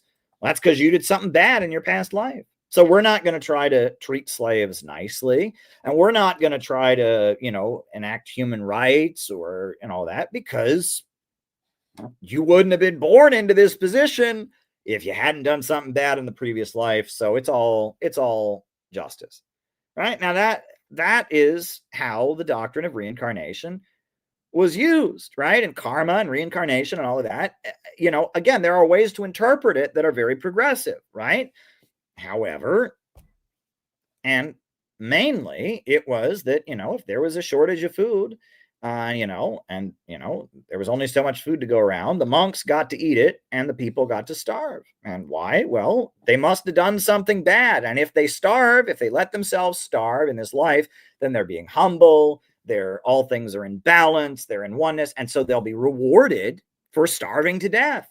It's right. It's just in a way, it's similar to what's done to Christianity, right? Jesus says the last shall be first and the first shall be last. Jesus said, blessed are the poor and all, and there's one way of interpreting that says social justice. There's another way of interpreting it that says, see, if you're poor in this life, just be good and accept it because God will take care of it in the end. And definitely don't challenge things and don't try to rise up, because then you're not accepting suffering. You're not suffering. Look, Jesus got nailed to a cross. You can handle being oppressed by your landlord. That's how Christian feudalism told people to justify feudalism. They used Christianity to justify it. I don't think that's a fair interpretation of Jesus. And to be fair to any Buddhists who are watching, I don't think the way the Dalai Lama interpreted it was a fair interpretation of what the Buddha was saying.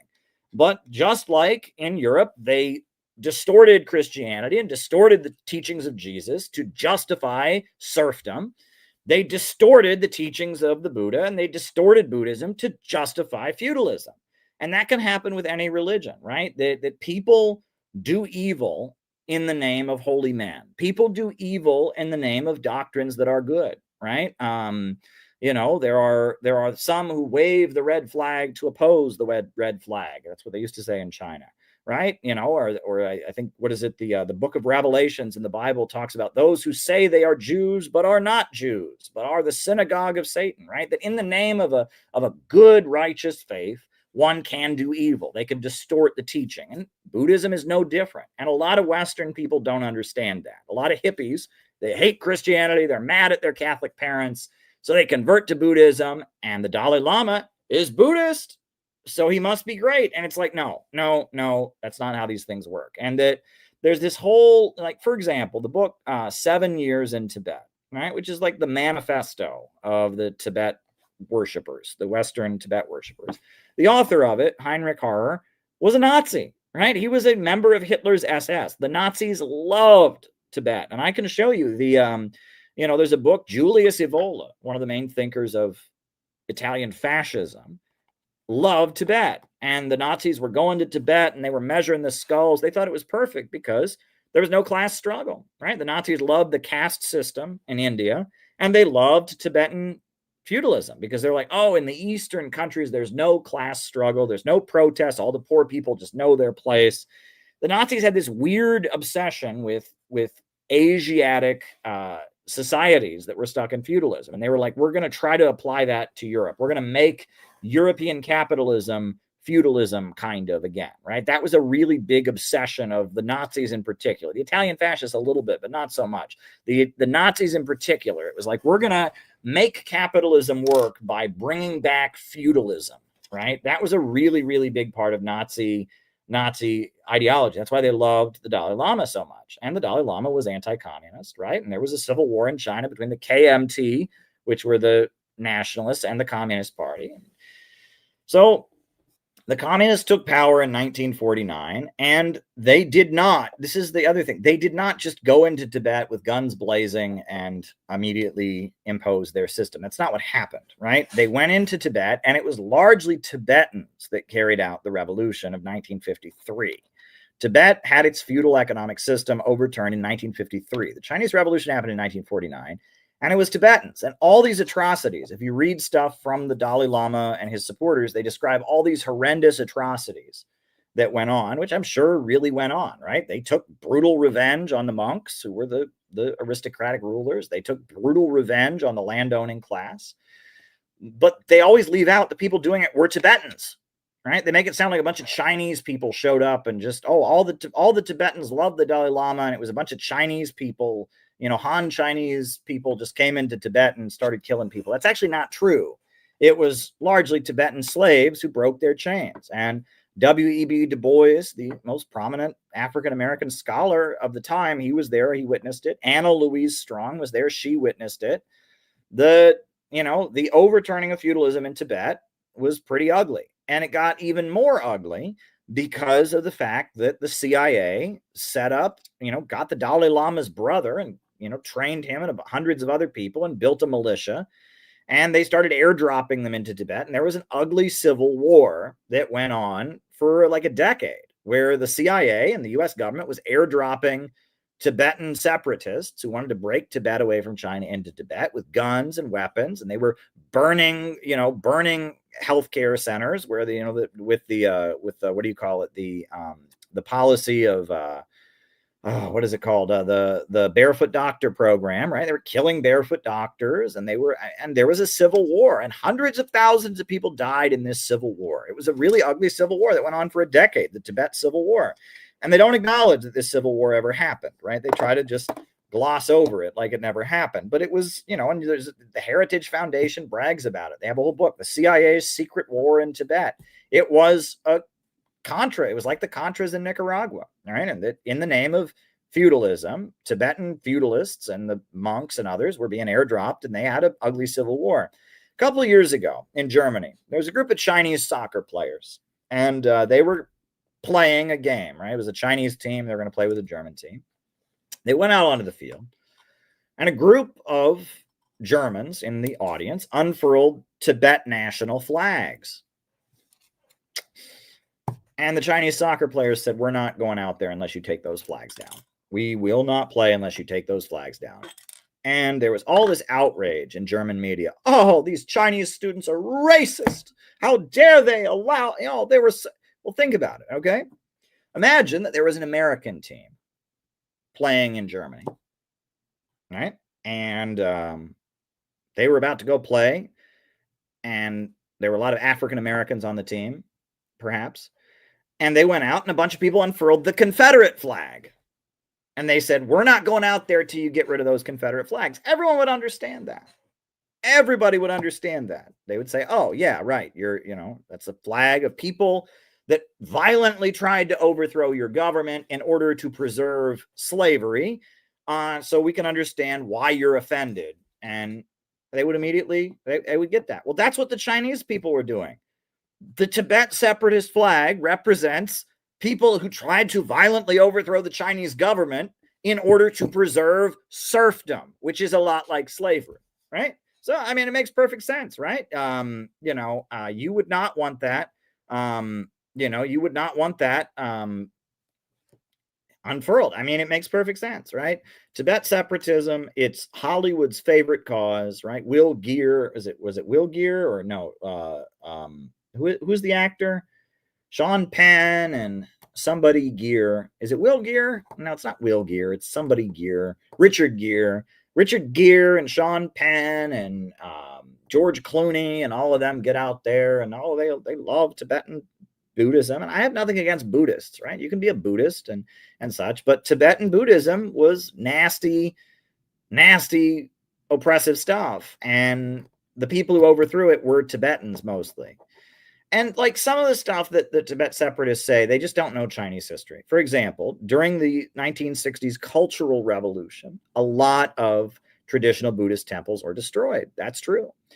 And in the Chinese mainland, a lot of traditional Buddhist temples were destroyed, and a lot of Catholic churches were destroyed, and a lot of ancient Chinese temples were destroyed. The Cultural Revolution, they destroyed symbols of things associated with the previous system, right? They were trying to purify Chinese society, make it purely communist.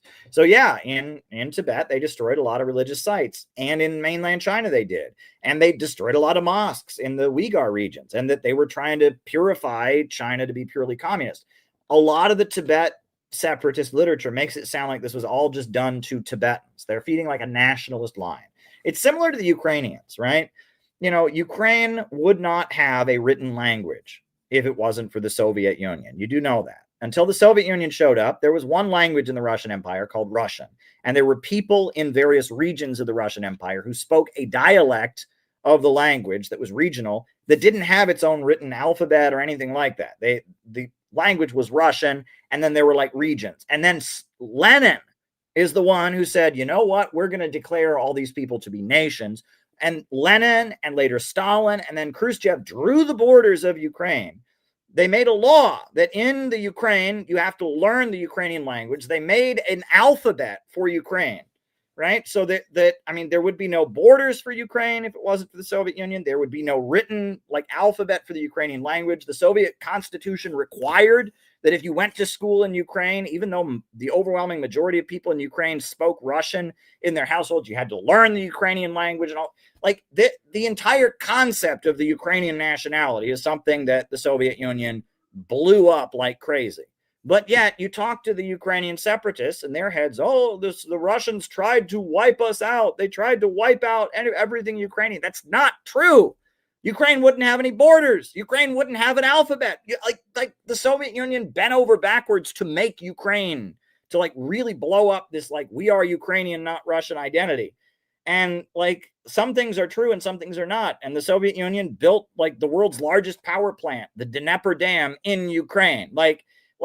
It's how do you say this, right? I mean, it's utterly infuriating. Was there a famine in Ukraine? Yeah, but there was also a famine all over the Soviet Union. It wasn't just in Ukraine. No. The famine was evil. Stalin was sitting up there and saying, I am going to kill me some Ukrainians. That didn't happen, right? I mean, you look at the history. Was there a famine? Yeah. But it wasn't intentionally done to kill the Ukrainians because we hate them so much. That's not what happened. There was a famine in the whole country. And it's similar with Tibet, right? The Chinese government, they made mistakes with all religion, including Tibetan religion, but also religion in the Chinese mainland, also Islam and the Uyghur. It's like but these nationalist narratives. The imperialists want to break apart China. They want a big chunk of China called Tibet to not be China anymore. So they stir up this notion among the people there. You are not Chinese. You are a separate nation. China is trying to kill your nation. And that doesn't match what actually happened. The serfs of Tibet are the ones that rose up against the monks. And it just, it's these nationalist separatist narratives that are used to play geopolitical games, right? There you go. There you go. Anyway, I could talk about this all night long, but yes, the Dalai Lama, I think, is just a Hollywood dude. I mean, he's kind of to some degree or other reconciled with China, but not really. But the narrative that surrounds the Dalai Lama is a pack of lies. It's just a pack of lies. And it's part of marketing Buddhism to Western hippies. It's part of demonizing China. It's a lot of different things, but there's a lot written about it. Go read Anna Louise Strong, wrote a very, very good book, When the Serfs Stood Up in Tibet. And I will link that book. When the Serfs Stood Up in Tibet by Anna Louise Strong. It's a firsthand account of what was going on when Tibet transitioned out of feudalism. And she was there and she watched the whole thing. And you can read this book. I recommend you check out this book. There we go. Yeah, I would recommend you check out this book if you want to learn the whole story of that whole thing. All right. Now, Emma Valentina said, interesting discussion, Caleb, regarding your points about the rise of Fuentes. I personally have suspected the feud between Tucker Carlson and Nick Fuentes was entirely manufactured. There's a distinct timeline of events which point to an orchestrated plan to propel Nick into mainstream discourse. This was expedited by Charlie Kirk's brutal assassination. As the reason why, I'm not entirely sure. Could be a myriad of reasons. I generally have a good feeling about a lot of what Tucker Carlson has done. I know that there was a time in his life where Tucker Carlson was just a mainstream conservative voice, but lately, supporting the Uhuru movement, supporting Tara Reid, interviewing the Russian president, doing a dynamic interview with the Russian president, interviewing the Russian foreign minister. I tend to think highly of Tucker Carlson. They had their feud and then they reconciled. And Nick Fuentes does have a large audience. I don't know. I don't know what's going on, honestly. I get a bad feeling about Nick Fuentes. I'll just be honest. The way he talks, the way he makes it all personal, the way he acts like a shock jock, he incarnates everything bad about our toxic social media, personal cancel culture. The way he spoke about Candace Owens, this vicious, racist personal attack against Candace Owens.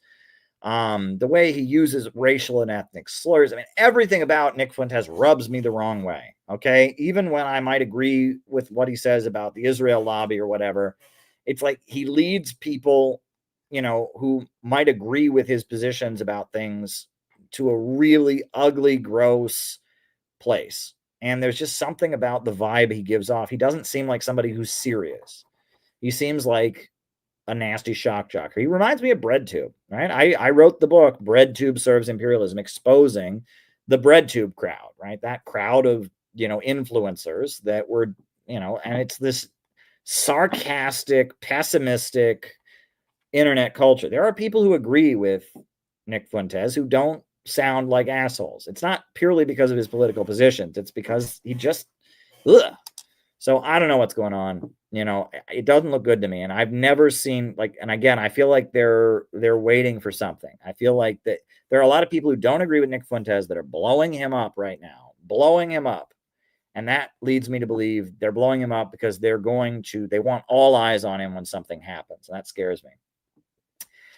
Instead of arresting Bibi for the ICC warrant, Mamdani should arrest him for Epstein crimes. Well, that would be even better, right? If they could get a warrant for Netanyahu for the Epstein blackmail thing, that would be even better. Wouldn't that be epic? If Netanyahu showed up and was like, yeah, I dare you to arrest me. And he actually did get some kind of warrant and was able to arrest him for the Epstein shit. That would be absolutely epic. That would be absolutely epic. I mean, I can dream on, but we'll see. I mean, it seems like there is a call among Zionists. They want him to go to Mamdani's inauguration as a flex, and I'm hoping that actually happens, and then Mamdani calls his bluff and does something. I mean, that would be great. I think there's actually a chance that we might actually see some theater at Mamdani's inauguration. Can't guarantee it, right? You can never guarantee these things, but I'm thinking there's a chance that this could actually happen. It would make my day. Richard says, explain how Putin and Hugo Chavez Maduro used similar mechanisms of economic policy to build their countries out of poverty. I think a lot of people who mock Maduro, who like Putin but mock Maduro, are so dumb because of ideological shit. The systems are similar.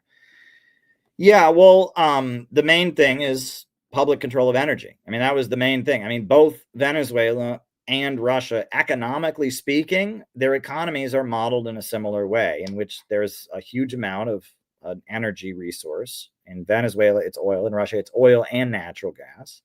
And with public control of the revenue created by that energy resource, they fund the rest of the economy. Now, Russia's economy is much bigger.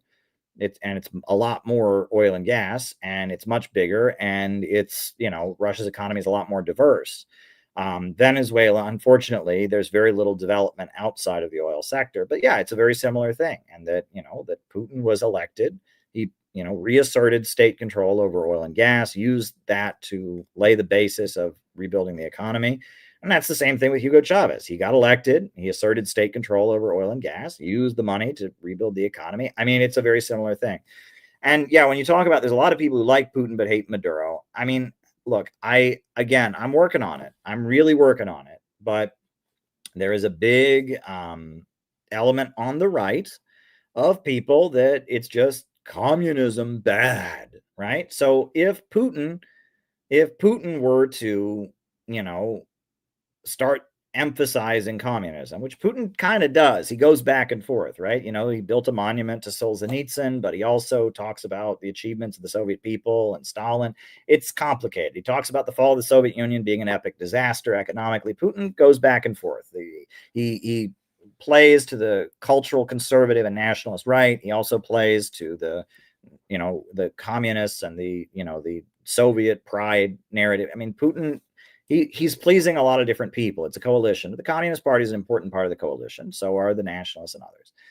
Whereas, Maduro is from the left, right? He's from the left. Now, a lot of there was not a woke left in Latin America during the rise of Hugo Chavez. There is now. Now there's an anti-Maduro left in Latin America. They didn't used to be. So it's complicated. But because Maduro is from the left, because there's just an endless amount of I hate communism is bad and globalism is actually communism on the right. You get a lot of people on the right who are like, I hate Maduro, that communist. He's just like Obama. He's just like Joe Biden. It's like Joe Biden and Obama put sanctions on Venezuela, tried to overthrow him. And it's just the new reality of what we have to deal with. And honestly, it's not a productive debate to have. And that's kind of what I was saying last night. I've learned that if I go around having that argument with people, it leads nowhere, because there is a woke left of people who are everything that conservatives hate. And, they don't like Maduro, but, so if I go around telling people, well, actually communism is blank, then they meet communists, they meet some 15-year-old kid with pink hair who's like, I'm a communist. And they are exactly that. It's just not, it's not worth it. Right. And it's too confusing. Right. We can defend Maduro. We can talk facts about Venezuela for sure, and facts about China and all of that. But defending communism as an abstract concept now is not productive, because there's so many people walking around that are exactly what we're trying to tell people communism isn't. So we should just give up. I mean, it doesn't matter. We're innovationists now. Right. We're innovationists. We oppose regime change wars. We can point out the successes that Venezuela's had, wiping out illiteracy and all of that. But if people want to start having an abstract argument about what communism is, it's just not even worth it. In our own ranks, we can educate our people about that. But among the broader population, it's not worth it. It's really not worth it. And I'm at the point where it's not helpful, because there's an onslaught of people now speaking in the name of communism that are militant atheists that want to destroy the family because the family is anti-LGBT and racist, and they do want everyone to be poor because of global warming, poverty. Mom and dad, you use too many resources. I want you to be poor. I mean, there's a layer of people that are absolutely everything that conservatives hate. They call themselves communists, and conservatives think it's communism. And so we go around saying, well, actually, communism is not that. It just confuses everybody. Now, one thing it would be nice if conservatives could notice that the communist countries don't like those people, and those people don't like communist countries. That would be nice, but it's kind of a waste of time, and it's just like, it's just not the primary argument. The main thing is to oppose war and interventions, which the people that hate the communists and hate the woke, they hate the woke people and think they're communists tend to be anti-war and anti-globalist and anti-degrowth. So they're on the right side. And if we make a big issue out of correcting them about what communism actually is, when we're not even using that label anymore, there's no point, right? And the woke people, all their toxicity, it has nothing to do with what communist governments are doing, but it is rooted in dialectical materialism. The woke people, I went to a DSA meeting right before the pandemic, like a couple weeks before the lockdowns. I went to a DSA meeting in Brooklyn. And I will never forget, there were a whole bunch of people at that DSA meeting with guillotines around their neck. It's one of the sickest things. I think about that and I'm just like, sick. They had guillotine necklaces because spiritually, right, they have the spiritual connection with, who's the villain in A Tale of Two Cities, Madame Traffarge or whatever. I mean, they want to be Madame Traffarge, right? They want to be head choppers. They want to be, they want revenge. It's not about helping people. It's about punishing people with privilege. It's about, it's about enacting their revenge fantasy. It's deeply unhealthy, and that, wokeism is rooted in the ugliest parts of communism, the parts that the communist countries have all moved away from: the Cultural Revolution, Trotsky's theory of permanent revolution, right? All of that. And, there you go. There you go. All righty. So now Gabby sent in a question. I did receive the Cash App. And Gabby says, we always talk about how the synthetic left hides behind red flag communism, etc. But what about the fake right? They wrap themselves in Christianity and the American flag, pro-American, while serving the globalist elites. What are examples of the fake right, of the right? Well, here's the thing. I am not in a position to tell, even this phrasing, the fake left and the fake right. I don't even like that terminology, right? Because I'm not at this point, I'm not arguing I'm the real left. I'm arguing that we're anti-imperialists, that we're innovationists. We're for a government of action to fight for working families. I don't care who's left. Right. And who am I to tell who's really right? Yes, there are a lot of people on the right that just hate Muslims. It's just, Islam is an evil religion. We got to stop Muslims. That's awful. A lot of people on the right that Israel can do no wrong. They do a blind eye to Israeli crimes. A lot of the right, I will tell you, is just free market ideology. Capitalism in the free market is magical and it solves all problems, and even though, capitalism is not conservative. Do you think all the porn in the world today, you think that's a big conspiracy from communists? No, that's to make money, right? You think the breaking apart of the traditional family, again, is that a big conspiracy by the communists? No, it's to make money. If you're culturally conservative, the free market and the drive to make money and having a society where money is what comes first and money is in command, that doesn't fit with conservative values.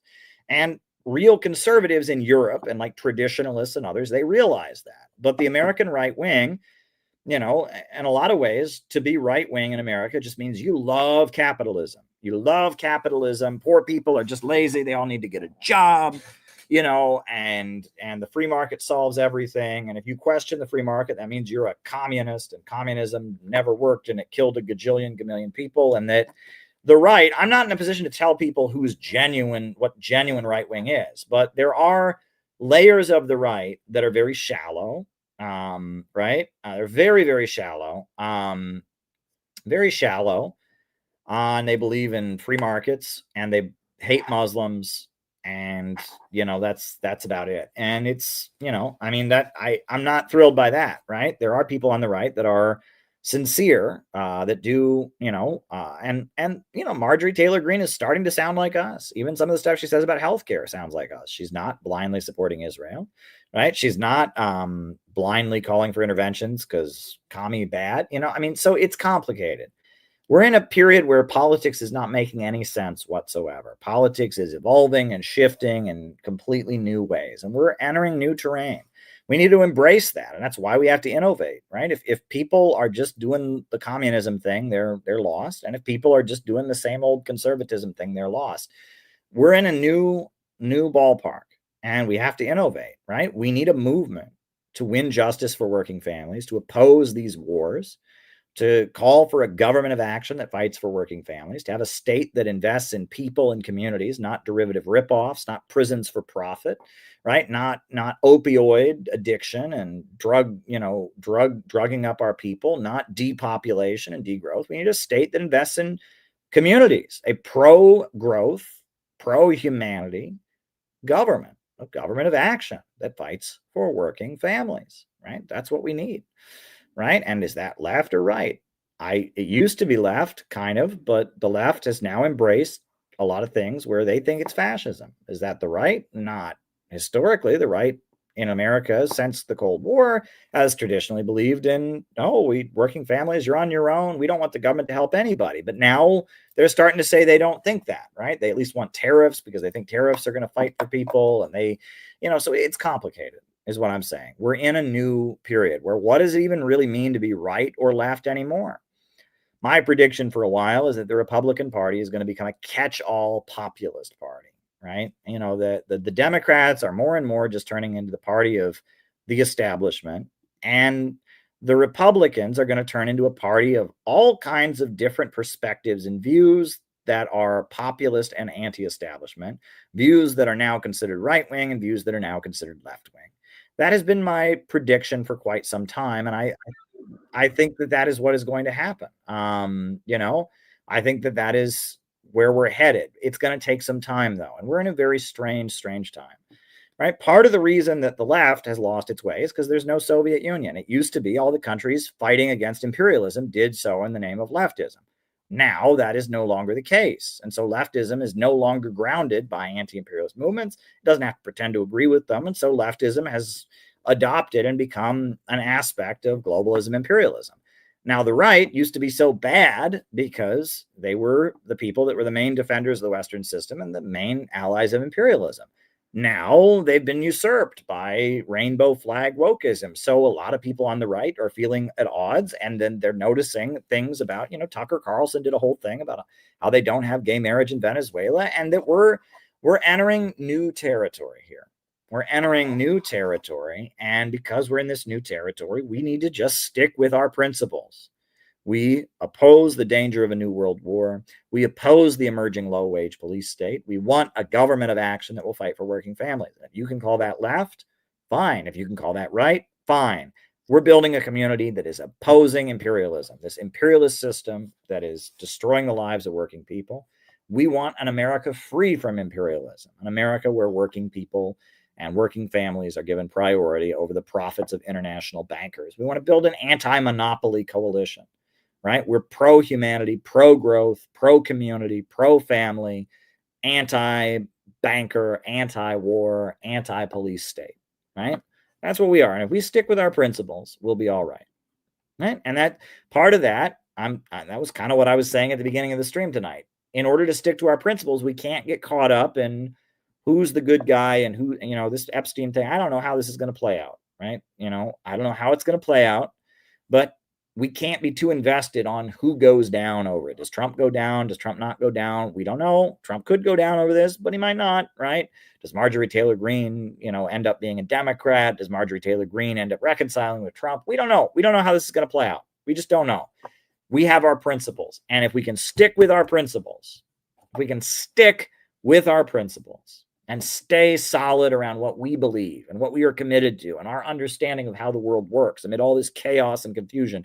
We have a very clear understanding. If you go to our website, right, the CPI website, you can You can read What is Innovationism, the pamphlet that we published. That's what we believe in.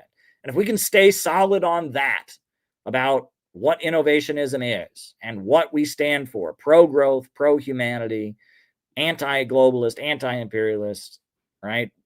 Celebrating the human spirit, love, building a community centered around these values. If we can focus on what we're for, right? I think we can pull ahead. And it, sometimes you got to run this way, sometimes you got to run that way. But if we stay grounded in our principles, we can get ahead. All right, I'm going to give you all one more chance to send any questions that you might have. One last chance. If you got any questions, send them in. Buy me a coffee. Buy me a coffee. I am going to, because I'm talking about sticking in your principles and enduring and withstanding, and not giving in and not surrendering, I am going to play the North Korean national anthem just because they are like the symbol of people that just stick in and don't surrender. The North Koreans, they have never backed down. So I'm going to play the North Korean national anthem. If you got any more questions after that, I'll answer them. If not, I will say goodnight. So send me a couple questions, buy me a coffee, I'll answer them. If not, we'll say goodnight. Here's the North Korean national anthem.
That is a great song.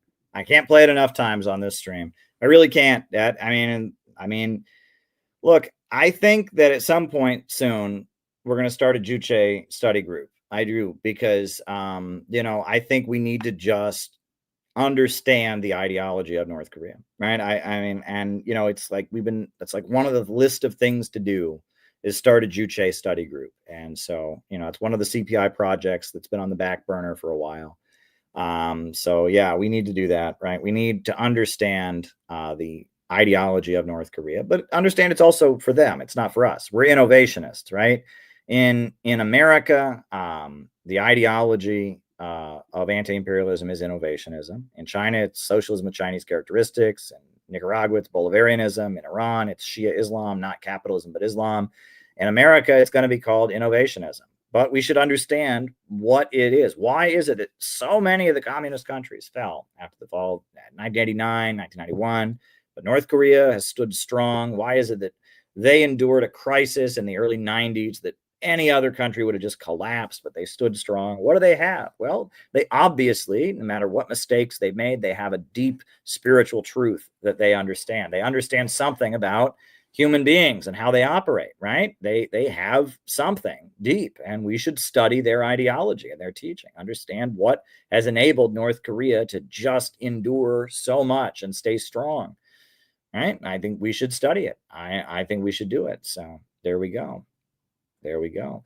All right. So yeah, please join us. We got an event coming up in New Jersey. It's going to be a great event on the January the 11th. January the 11th, we're going to kick off the new year. It's going to be a tremendous gathering in New Jersey. It's going to be awesome. So I'll see you there. It's going to be great. Good food buffet, music, speeches, awards given out, the whole 9 yards, the whole shebang. It's going to be great. It's going to be great. So I hope to see you there. Go ahead and register. If you haven't registered yet, we need you to go ahead and register for the event. It's going to be important. Hempcar did send a video of the Dalai Lama grabbing Lady Gaga. I did see that, Hempcar. Can't put it on because it's a Facebook video.